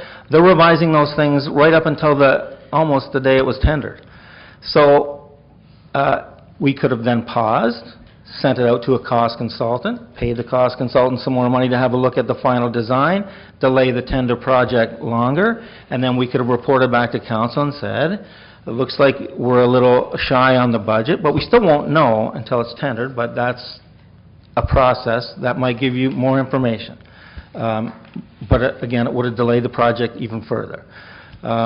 Anyway, those are some things that can be done. You've answered that question, what we can do. Well, I'll finish up, thank you. You know, I actually don't believe the question was answered because, again, we have correspondence in our package which says that there were advertised and notified price increases on significant portions of the project. Did the architect that we were dealing with, did they notify anyone in the city of Belleville that they were receiving this correspondence from suppliers notifying people of the increases? You know, let's just use steel form as an example, with their increase of 15% effective May 1st, and on top of an 8% increase that they had taken previously effective April 1st. So me personally, I did not see that correspondence until the report, but maybe Joel has. He could probably comment on that. Through the chair, Councillor Panchak, what happens when those letters go out is they go to all the cost consultants as well. So, I mean, unless I was there and got the letter, I don't know, but when we went to tender, when we were done, the information we had was we were going to be in the ballpark, and that was from the cost consultant, the best information that they had at the time.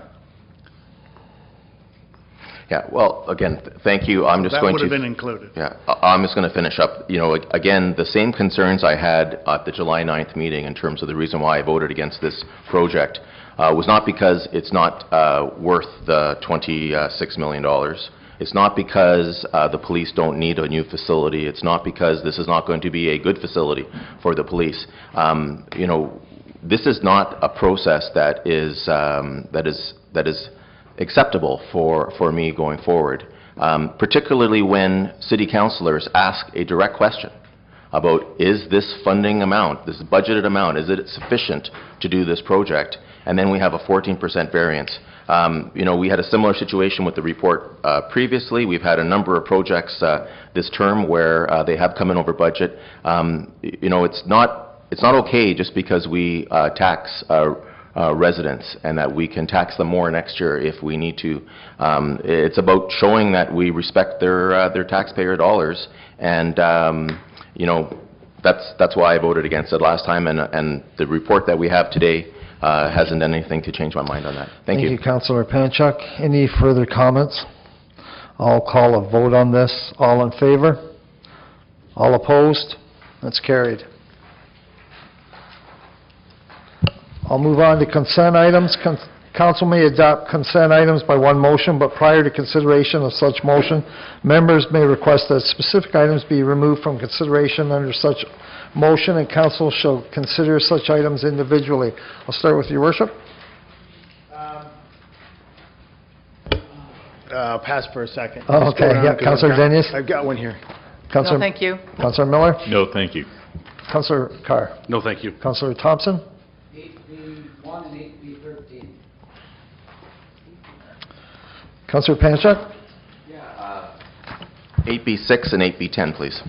Thank you. Your worship. No, I'm good. It's been pulled. Thank you. Okay. That the following agenda items be approved with the exceptions of 1, 6, 10, and 13. Do I have a motion? Councillor Carr, seconded by Councillor Panchuk. All in favor? Okay, we'll move to 8B1. Councillor Thompson. I'll move this to start with, Thank and you. I have one question. And seconded by Councillor Panchuk. Yep. Mr. McDonald wrote the report. The Trillium 2000 Club, are they the only ones that use that particular building, or is it open for other groups to use it? Thank you, Councillor Thompson. Through the chair, Councillor Thompson, based on the terms and conditions of their lease, they operate it, so anybody can use it, but they have to approach them to book that facility. Thank you. Okay, any other questions? All in favor? Okay, we'll move to 8B6. Councillor Panchuk, you'll make the motion, and seconded by Councillor Miller. Councillor Panchuk. Thank you. I had the opportunity to be on the Planning Advisory Committee when this matter came before it, and it was an item that came back to the committee. The committee had, I believe at a previous meeting that I wasn't in attendance at, had asked for some more work to be done with respect to some of the variances, and then the developer came back. And this is exactly the type of project that we need in Belleville, and the builder or the developer, I think, actually went to great pains to make it so that it would fit in better with the neighborhood. They changed the access off of Albion Street to not have issues of on-street parking there. They made some changes for green space, and you know, I congratulate them for doing it. The project was also supported by our Member of Parliament, and the community, after having had input on those changes, seemed to be quite supportive of. You know, this is a good news story for Belleville, and I'll be happy to be supporting it and seeing it come to completion. Okay, all in favor?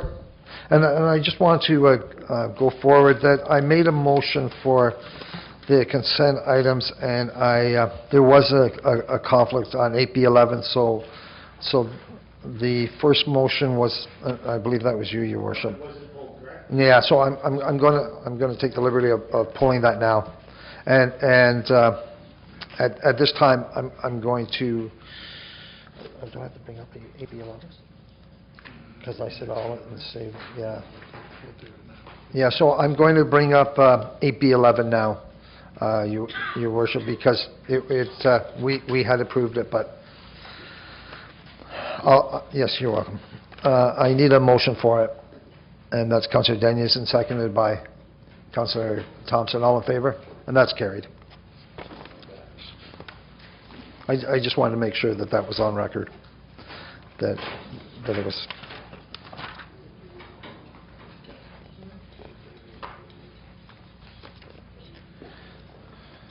Yep. Okay. Number 10. Number 10. AB 10, Councillor Panchuk. You'll make the motion, and seconded by Councillor Denius. Councillor Panchuk? Thank you. So this deals with hiring consultants to work on the environmental assessment and preliminary design for the Sydney Street and College Street West intersection and widening. And so, you know, those people who travel on Sydney Street there know this project is very well needed, and particularly now we have a couple developments in the area. And so I just wanted to ask about that, and I'm not sure who I would put that question to, perhaps Director Bove.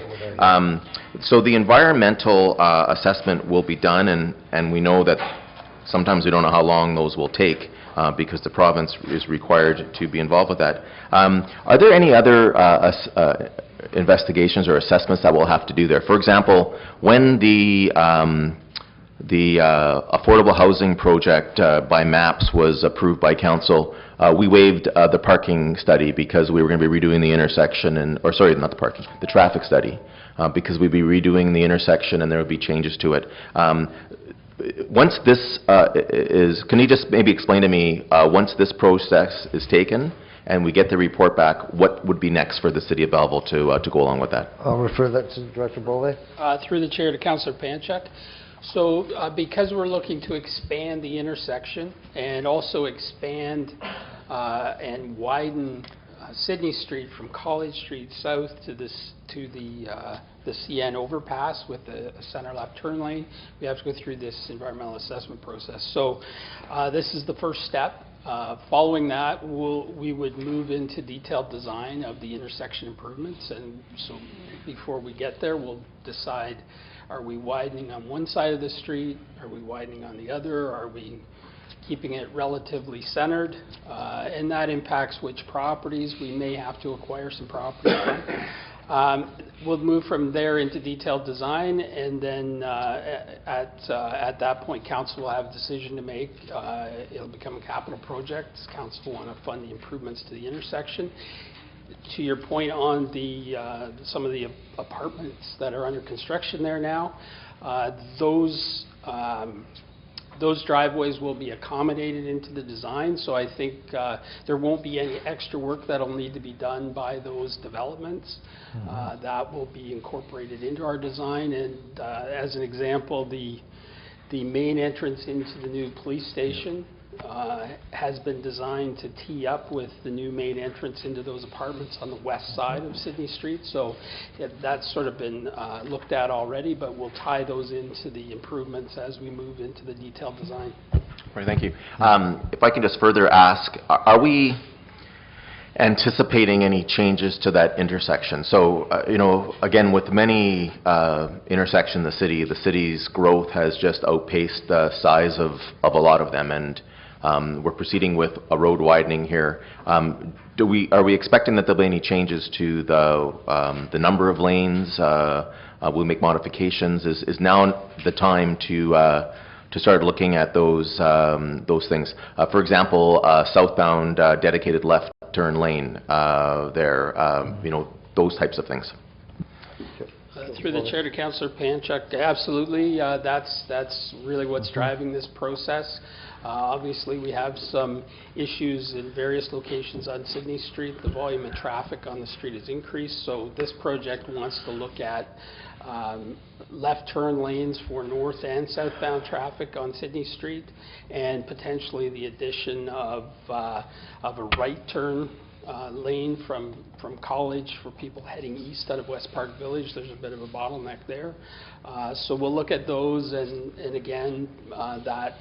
that design we look at will have an impact, obviously, on how we move forward in terms of any required property acquisition and whatnot. Thank you. Councillor Carr. Thank you, Mr. Chair. BT Engineering, have we used them previously, and if so, what projects? Director Bove.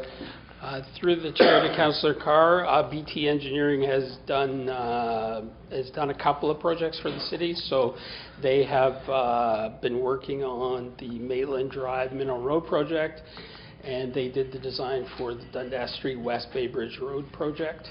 I can't think of any others offhand, but certainly those are two big ones. Thank you. And I thought that they were involved in the Maitland and Mineral Road project. Were they late in submitting some documentation that caused a delay in that project? Through the chair to Councillor Carr, yeah, there were a few hiccups with that project going forward. Don't want to say that they were all caused by BT, but we did have some challenges getting to the finish line as far as getting things out to tender on that project. Last question, and I think you'll know what it is. Do we anticipate any delays or any concerns with this contract? No, I think this obviously is a much smaller project than the Mineral Maitland project. We did have some other much more significant hurdles to overcome there. This is a much more straightforward project. I wouldn't anticipate any major problems. Thank you. Thank you. Any further? All in favor? That's carried. AB 13, Councillor Thompson. I'll move this project first. If I get a seconder. Seconded by Your Worship. Question. Wonderful to see this project on here for tender and for approval. I've been trying diligently to get it into the works for a couple of years. So when do you anticipate this paving to take place? I presume most of the projects are soccer done for this year, but are we going to get done this spring or this fall, or is it going to be next spring? Through the chair to Councillor Thompson, yes, it will be done this fall before the end of the asphalt season.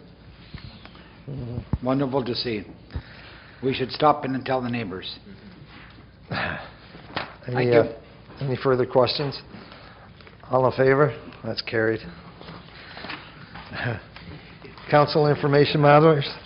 Council may adopt consent items by one motion, but prior to consideration of such motion, members may request that specific items be removed from consideration under such motion, and council shall consider such items individually. Councillor Panchak?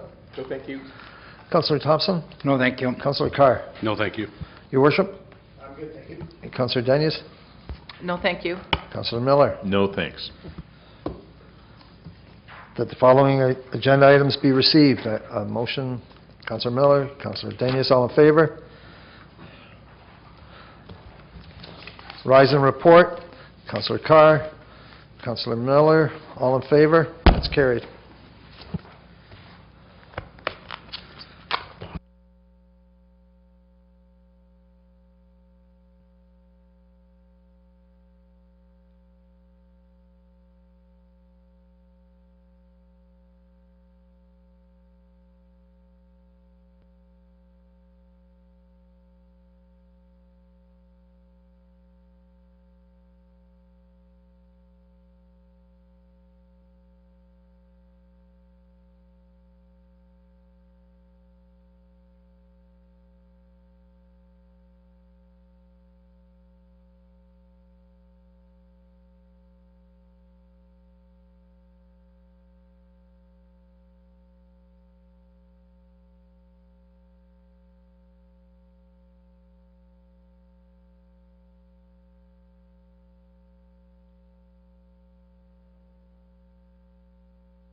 Okay, thank you for your patience. We just got the bylaws to do, and we'll get rolling through. So, procedure-wise, can I ask Councillor Boyce to read first, second, third time of 2018-110. I took a conflict on that. Yep. Okay, so we'll do 2018-110, a bylaw to designate and dedicate Part 3 on Plan 21R 25022 as part of a public highway and to name same Maitland Drive. First reading, Councillor Denius, Councillor Carr. All in favor? Carried.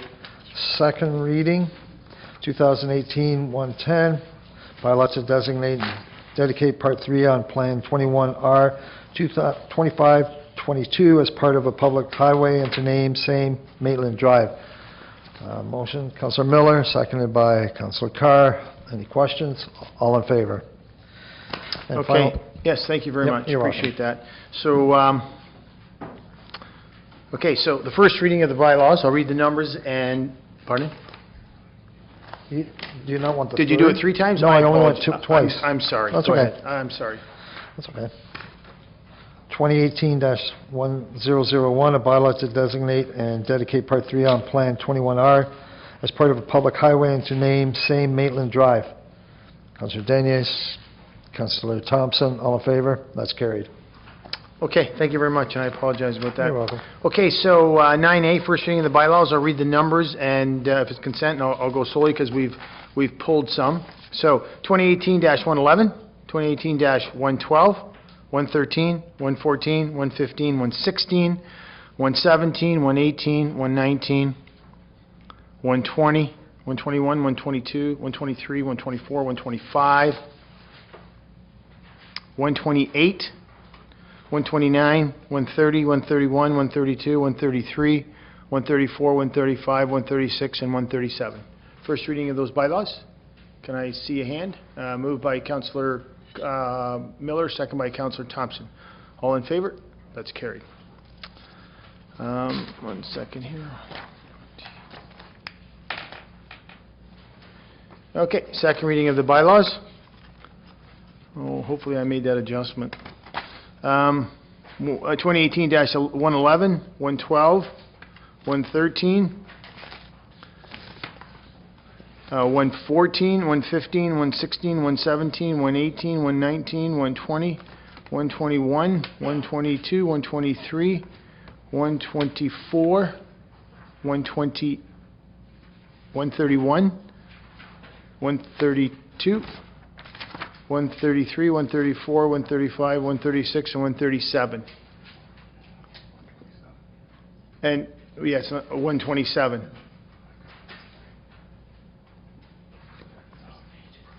So, I thought you want me to pull those. Oh, okay, so second reading at 2018-126. Well, your pages are different than mine. Sorry about that, folks, I apologize. Right there.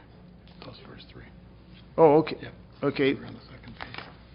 right on. 2018-97, 2018-98, and 2018-99. You're back for second reading. Second and third. Yes, their second reading. Okay, thank you. So if we need any clarity of that, I'll be more than happy to do it, and I apologize. Okay? All in favor? I need a motion, I apologize. So I need a motion to get them on the floor. Moved by Councillor Carr, second by Councillor Miller. Any questions, Councillor Carr? Mayor Christopher, 2 actually.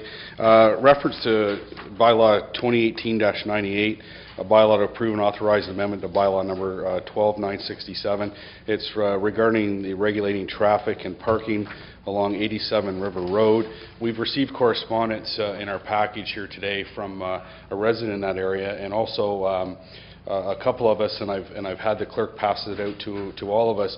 We've received correspondence from Signal Brewery, and they've made a number of suggestions that are somewhat technical in nature, and rather than get into debating the technical nature, I think, and I would move that we refer this back to Traffic Committee so they can review this letter, deal with the technicalities behind it, and actually bring a complete bylaw having received this consultation. Okay, so a motion to move 2018-98 back to traffic by Councillor Carr and second by Councillor Boyce. Yes. Any questions? I think we should make this letter formal to the clerk so it goes on the agenda. Any questions on the resolution? All in favor? All opposed? That's carried. And Councillor Carr, you have another one?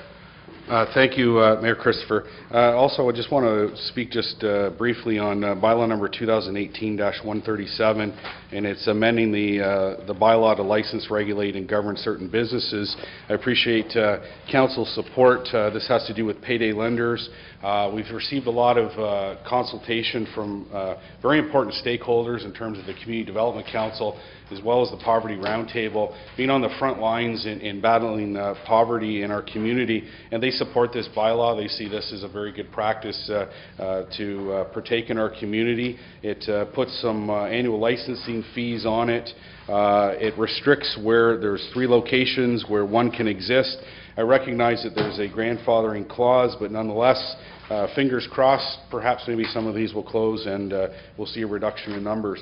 The other aspect that I want to point out, which I think is important, that there's special conditions that they have to post the amount of the payday loan business annual interest rate, post the amount of the chartered bank's annual interest rate, loan rate, post contact information for local credit counseling, as well as provide prospective borrowers with a flyer on credit counseling information immediately upon the expression of interest in a loan. And I think these are all good practices and expectations that we should put on these businesses in order to protect our community, to make sure that people understand the financial commitments they're getting into. I'm optimistic. I know that credit unions out there are looking at taking loans for higher risk customers, if you will. I had an opportunity to speak with a couple of credit union staff at AMO just last week, and so I know that there's a flavor out there to help people that need it, but not necessarily prey on them, and I think this measure does a lot to stop some of that predatory behavior. Thank you. Sir, we're still in the second reading of the bylaws. So, Councillor Panchak?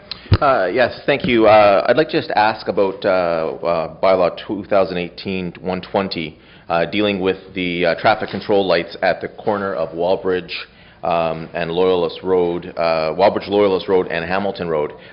You know, this is a joint venture that we're doing with the city of Quinte West, and I see that the lights have been, they're up. It looks like a lot of that work has been done. So the question I wanted to know is that if we pass on second and third reading today, how quickly before the lights are operational? There was quite a traffic backup a couple of weeks ago, and I know a lot of people expressed frustration that we had the lights bagged because we weren't ready to go yet. So I'm just trying to have a good understanding of, after today, how quickly will they be operational? Mr. Reid, you have the floor. Through the chair to Councillor Panchak, the intent is they'll be activated by the end of this week. Working with Quinte West, we've been kind of holding off, hoping that the asphalt paving would have been done through the intersection and it could have been tied in together. There has been some hold up on their end as far as coordinating the work with their contractor, which we had agreed that they were going to do the asphalt work, we were going to do the lights. So we've been ready to go since June, but kind of holding off to try to coordinate. But with the onset of school starting next week with Loyalist College and Quinte Christian, we want to get the lights activated now. So we'll be doing the line painting at night, and they'll be activated one day this week. Any more on that? That's good. Well, congratulations also on to Mr. Reid and all the staff, and also our partners in Quinte West. That was one of those projects that staff got together with our partners in Quinte West and worked out and collaboratively worked together, and it's going to be a great success story. So we've got first and second, we got a motion and seconder. All in favor? That's carried. So third and final reading of the bylaws, 2018-97, 98, 99, 111. Not 98. You guys are killing me. Okay, 2018-97, 99, 111, 112, 113, 14, 15, 16, 17, 18, 19, 120, 121, 122, 123, 124, 125, 126, not 26, not number 126, and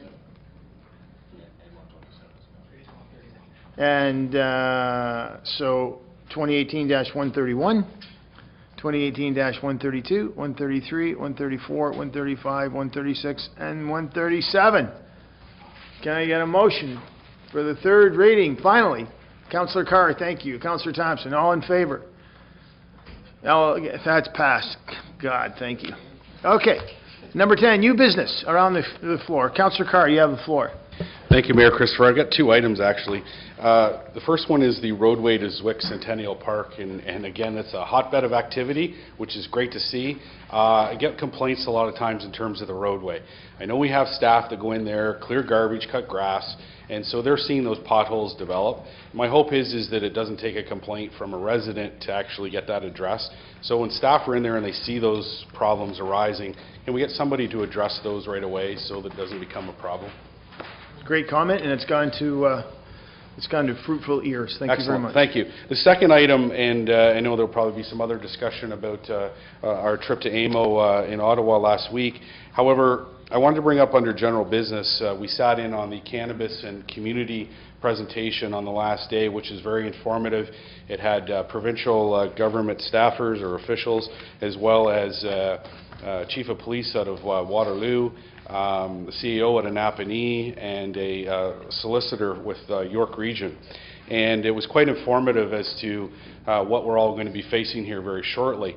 The biggest issue, number one, is the first meeting of the next council is going to have to face and make the decision of whether or not they want retail business in our community. I don't want to get into it now. I would argue we have to, given the some of the goings-on in our neighboring community here to our east. However, the recommendation from that panel was that each municipality should be going back and doing a departmental by departmental review as to how the new cannabis legislation will impact their operations. And I know back in early May, actually December of last year, there was a motion which was approved to have an interdepartmental working group. Back in May I asked, and that committee hadn't been formed. There's a real sense of urgency now. It was very clear at AMO that each department should conduct a review and understand how it's going to impact the operations. There are going to be costs associated with it. You know, you can get into the licensing aspect, inspections, building codes, fire safety codes, on and on the list went. And basically the warning to municipal leaders in Ontario is that it's very likely that it's going to touch every single municipal department in one way or another. And that's even usage as well.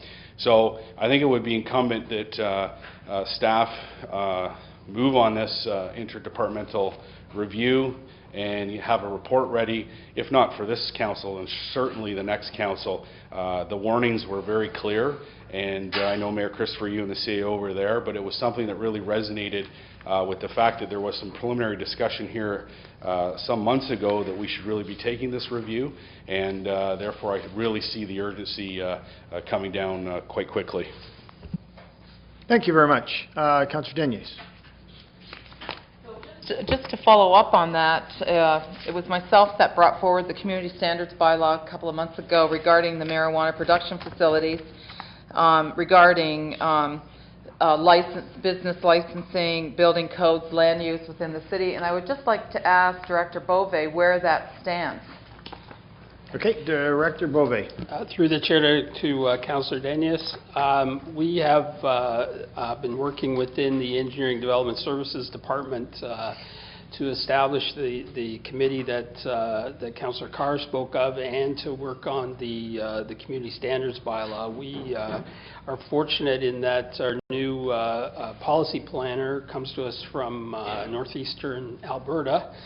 And out there he was responsible for cannabis legislation implementation for about 13 municipalities, so we have a bit of a head start with him using his experience and is quite familiar with community standards bylaws. So we've hit the ground running since he's arrived in July, and we expect to get the interdepartmental group together in the very near future to start work on anything that the city really needs to get on top of, depending on which direction the province takes going forward.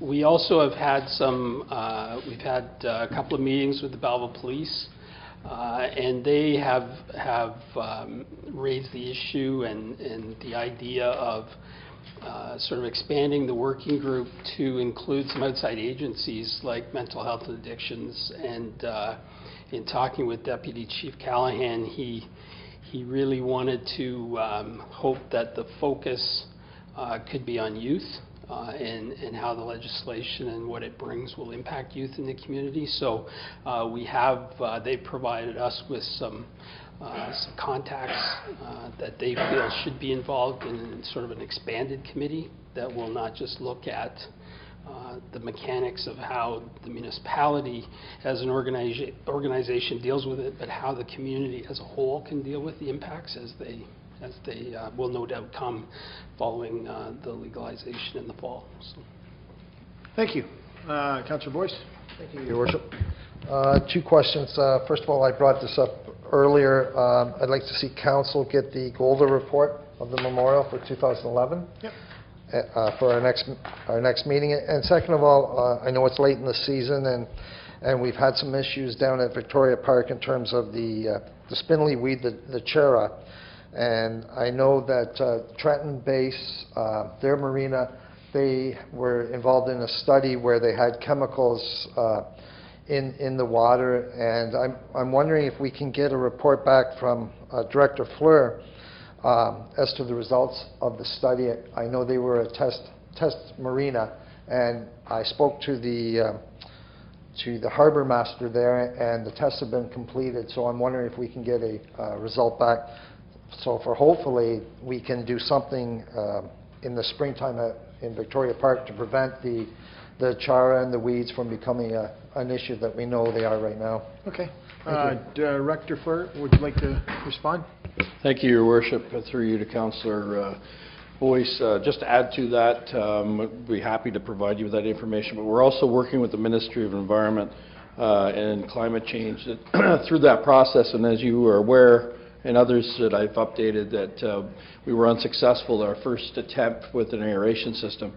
But we are coming back with an alternative methodology of applying the oxygen to the water, and that it wouldn't be applied from the bottom up, it would be applied more at the top level. So we're working on that, and we're certainly going to be looking at all the other means that are available to us as well. So in the meantime, I don't know if Council's aware, but we had a breakdown of our weed boat, but it's back up and running. In the meantime, staff went out and bought another piece of equipment immediately, had it flown in by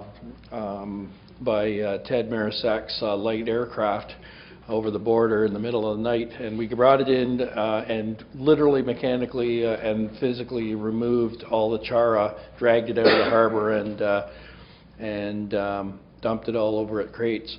But what we did is we took it around the corner and got rid of it manually.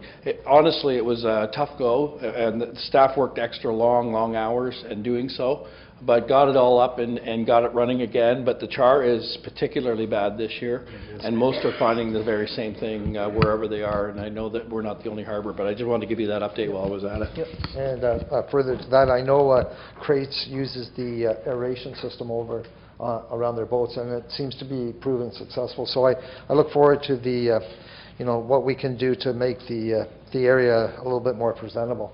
Okay, thank you. Councillor Panchak, you had your hand up. Thank you very much. A couple questions. Late last week, residents in East Hill woke up and found that there were a number of new signs in their neighborhood.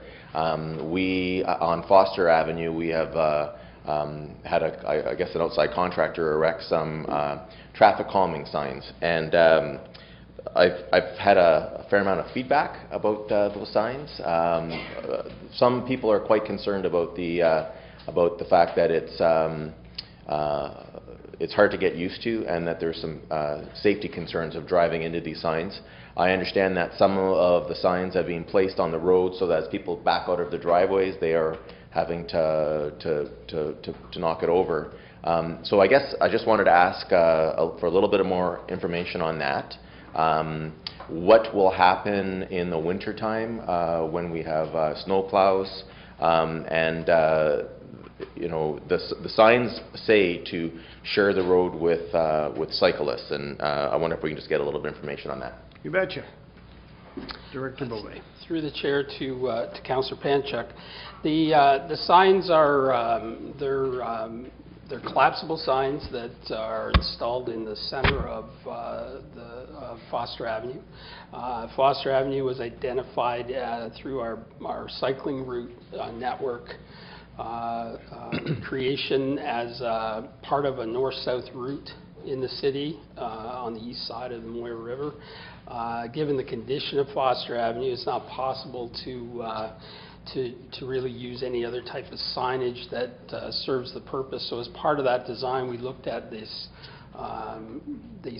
signs in the center of the road. They do function as a share the road sign, and some other streets in the city, the sharrows are painted on the road itself. The signs are intended to be removed in the wintertime, so they are just a seasonal device. We are aware that there's a couple of instances where there's been some problems with the location in relation to the driveway, and I think Joe Reed's staff have jumped in to assist with trying to relocate those and deal with some of those issues. I think what staff probably will do over the next couple of days is prepare a bit of an information package that we can deliver to the residents on Foster Avenue. That gives them a little more information and some of the detail that maybe is missing in detail that wasn't available to them when we held the public meeting for the cycle route establishment back last year. So the people who did attend obviously had some preliminary knowledge, but not all the details. So a good package that we can get out to them should answer some of those questions for them. Thank you for that information. Two items have come up as a result of those signs being installed, and questions that I was not able to answer. The first deals with larger vehicles, delivery trucks trying to navigate the corner, that the wheel length is such that they can't, not run over the sign, which is collapsible. So if that happens, I think that we'll have some mechanical issues. We should expect that some of those signs will become dislodged. Are we relying on residents to call us to tell us that a sign has gone down and needs to be repaired? That's the first question. The second question deals with if a motorist with their vehicle damages their vehicle with this sign that's in the road, what is the city's liability in that event?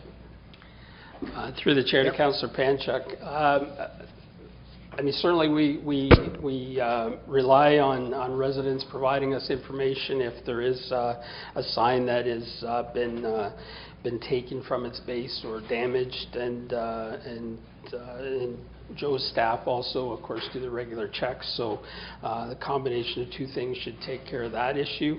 I'll be honest, I haven't had any discussion with the city clerk as far as how we would handle claims of that nature. These devices are they're becoming very popular and common throughout Ontario. Kingston is installing them on many streets, so we may have to reach out to them to see exactly how they're dealing, and no doubt there will be some claims come in on those, and we'll have to react to them. Okay, and then the last question on that issue. The signs are north and south on Foster Avenue, north and south of Bridge Street. Are there any other city streets that we're expecting to put these signs up in the future? Well, we really want to see how these things work. Obviously, this is the first situation we've used them. I mean, certainly, from what we're hearing from other municipalities, they're having a good effect in not just identifying those streets that are shared routes for cyclists and motor vehicles, but they are having a good effect on slowing traffic. They're a good traffic calming device, so we'll see how those go. If at the end of the day they deem to be successful and a useful device, then those are reasons that we would certainly recommend that we go forward and use them in other locations where they suit the purpose. Okay. So for residents who want to provide feedback, they're obviously contacting us as city councillors, but is there going to be a process where we will be soliciting their reaction to these signs? So, Foster's being the test, and that's fine. We can explain that to them. But those people who either really like them and find that they're working well, or not having that same experience, how do they get that information into for city staff to consider it? I'm assuming that's an active transportation committee issue as well? Certainly, yes. So in the package that we'll do up to send out, we'll give them a mechanism to get any information back to us or any feedback back to city staff. Excellent, thank you. The second item is a housekeeping item that requires a motion today. We recently amended the traffic bylaw 12967 to address overflow parking issues in the vicinity of Quinte Healthcare and Belleville General. I don't want to reopen that debate. We had a good discussion about it, but during the implementation of that, it has become apparent that the residential neighborhoods on Queen Street were inadvertently omitted, and as a result are experiencing an increase of on-street parking, which has resulted in complaints from residents similar to those received previously that brought in the parking restrictions this spring. And as a result, I'm proposing that we give first reading to a bylaw to allow for us to seek comment from the public, that the bylaw 12967 be amended to similarly restrict Queen Street with the same parking restrictions as the neighboring area from McDonald Street to John Street, and that, as I said, the bylaw be amended accordingly. The reason, just to give an explanation, Queen Street is the only east-west road in this area that we had dealt with that did not have parking restrictions. Dundas, Bridge Street, Victoria all had parking restrictions on their east-west. The north-south ones were the ones that were picked up in the bylaw. Subsequent to that, we've had some issues, and we found out that Queen Street wasn't covered. So we would like to have first reading so that we can then circulate this to the residents on Queen Street. As I said, from McDonald to the west to John Street, and that information would come back to council either for second or third reading, or be referred to the traffic committee. Clerk, comment? Through the chair to Councillor Panchuk, Queen Street running east-west, would you be proposing a restriction on both sides, or north or south side? They would be the same as the neighboring streets, and I believe there are restrictions on both sides, and they are time sensitive. And again, I don't want to debate the issues that we had before us this spring, but this is designed to not have all-day parking limitations on both sides of the street. To the clerk. Through the chair to Councillor Panchuk, we'll review and probably circulate, but I think the majority of the north-south streets, Charles and Foster, the ones running towards Quinte Healthcare and out,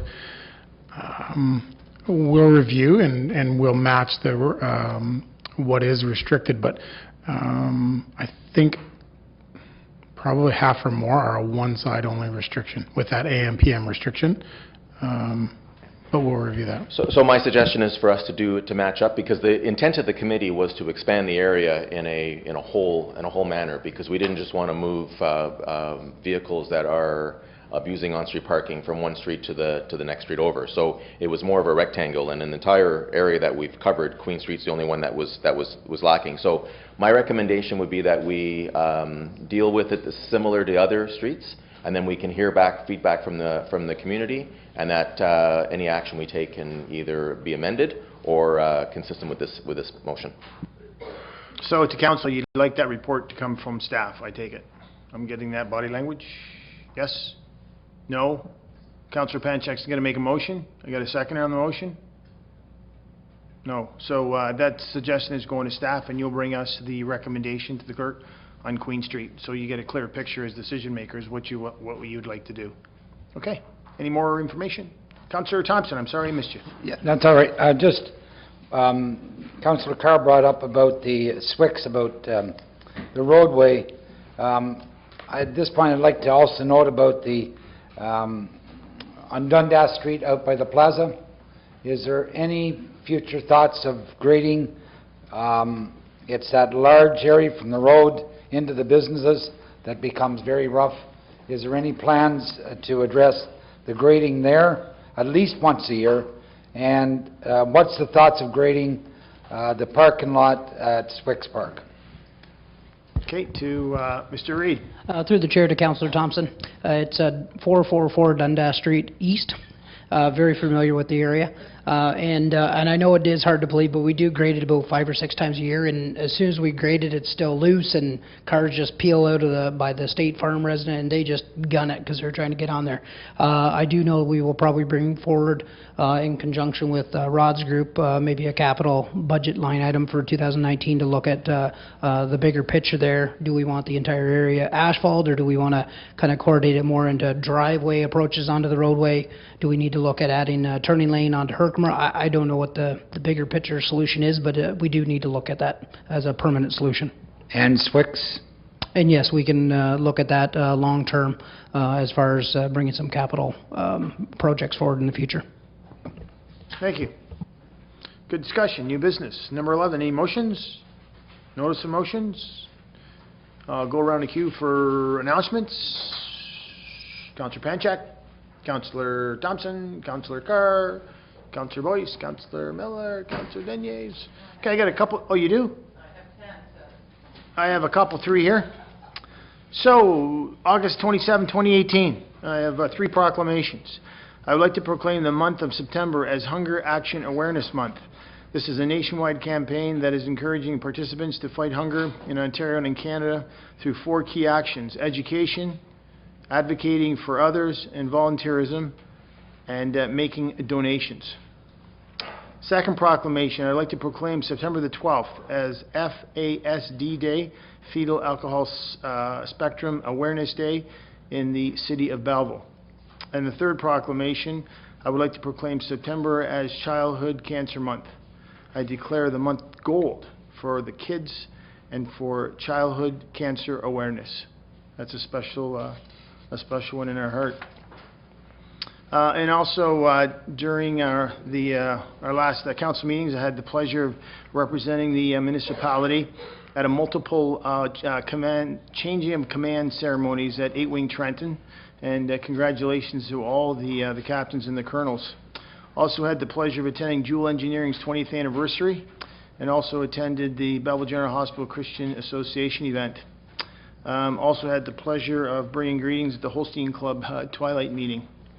Also did the ribbon cutting with some councillors on Bridge Street West, the bike path by Quinny Exhibition in Bridge Street. Staff did a great job. Also had the pleasure of attending the press conference welcoming the new Belleville Center's head coach, Troy Mann. Came from Hershey Bears, and hopefully he can bring us a Calder Cup. Nice to be able to say that, eh? He'll bring us a Calder Cup.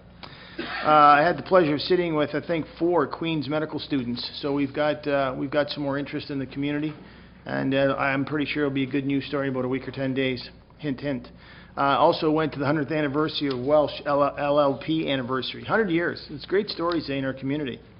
Also did a grand opening at Great Lakes Walk-in Clinic, which is on Bell Boulevard West on the corner of Bell and Sydney. Great story. A Belleville resident started this clinic. I think there's one also in Campbellford and in Trenton. It's on the southwest corner. It's open 5 days a week, 8 to 5. You go in and you load all your information on a big screen, and there's a physician waiting for you. You walk immediately into a room for consultation, and he or she will bring up a physician in Ontario on this big screen, and it's a video medical education. It's fantastic. So it's a great news story for Belleville. Also attended the Chamber of Commerce Members Appreciation event, and also in the Mountain View Airport participated at the Glider Pilot Scholarship event. I'll tell you, that is unbelievable. Those kids are there for 6 weeks, and they learn how to fly airplanes. They're great stories for their parents. Also attended the 30th anniversary at the Machine Center on Hamilton Road. I crossed out to the dark side, Quinny West, but it's a great story, and they're a great family, and it's a great business. Had the pleasure of presenting Mrs. Betty Beer with the Canadian flag that we flew at half-mast on behalf of all of council and our staff and our families and all the citizens of Belleville. And also I participated in the world's greatest tractor parade. They put me in a 1901 165 Massey. And that was a great event in Stirling, Ontario. Maybe something for the Chamber to look at in Belleville, Ontario. If they can have 601, we can have 602. Also, I had the pleasure of attending AMO with fellow council members, Councillor Boyce, Councillor Panchak, Councillor Carr, and also our CEO Kester. And obviously, people have seen through the media that we had the pleasure of having some discussion and attendance in with energy, also the MTO and infrastructure, economic development, and also Tourism Ontario. So, you know, it's a good story. They're very receptive. So hopefully it works out good for our community. I received a letter just a couple of days from ExploreNet, which will assist some of our interest about broadband. And dear Mr. Christopher, I'm writing on behalf of ExploreNet Communications Inc. Thank you for your support for our company's successful application of the Government of Canada's Connect Innovate program, which supports rural broadband connectivity. ExploreNet was founded only 15 years ago with a simple vision to make fast, affordable, high-speed broadband available to rural Canadians. Since then, we have worked tirelessly to connect the people of rural Canada to what matters in today's online world.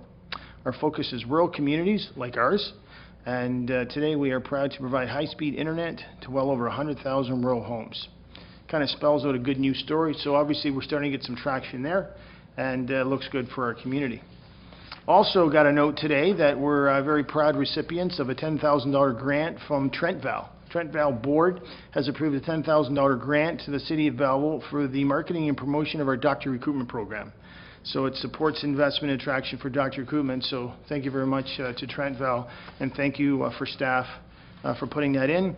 And last but not least, I think about a week or 10 days ago through Money Sense magazine, Belleville, Ontario was identified number 8 in the country for early nesters. And we should be tremendously proud of that. Just a couple of highlight points. It identifies communities that are not too big and not too small. It identifies communities that have great health care. It identifies communities that has access to infrastructure amenities, friendly cycling, and pedestrian and transit uses. So we should be tremendously proud as council, and also our citizens in our community. A couple of other highlight points. Our average tax rate, provincial tax rate is 2.4. We're a little lower. Population, 51,000. Average property tax, $2,181. City of Belleville. So we should be tremendously proud of that. We have 98 doctors. We're number 4 in the province with doctors per capita. So, you know, we're doing some good work. So congratulations to staff and also our shareholders in the corporation for those good news stories. That's all I have. Next thing I have is number 14, confirmation bylaw. That a bylaw number 2018-138, a bylaw to confirm the proceedings of council, the meeting held today, the 27th of August, read first, second, and third time, and passed today. Moved by Councillor Miller, second by Councillor Deniers. All in favor? That's carried. Need a motion to adjourn. Moved by Councillor Carr, second by Councillor Miller. All in favor? That's carried. Thank you.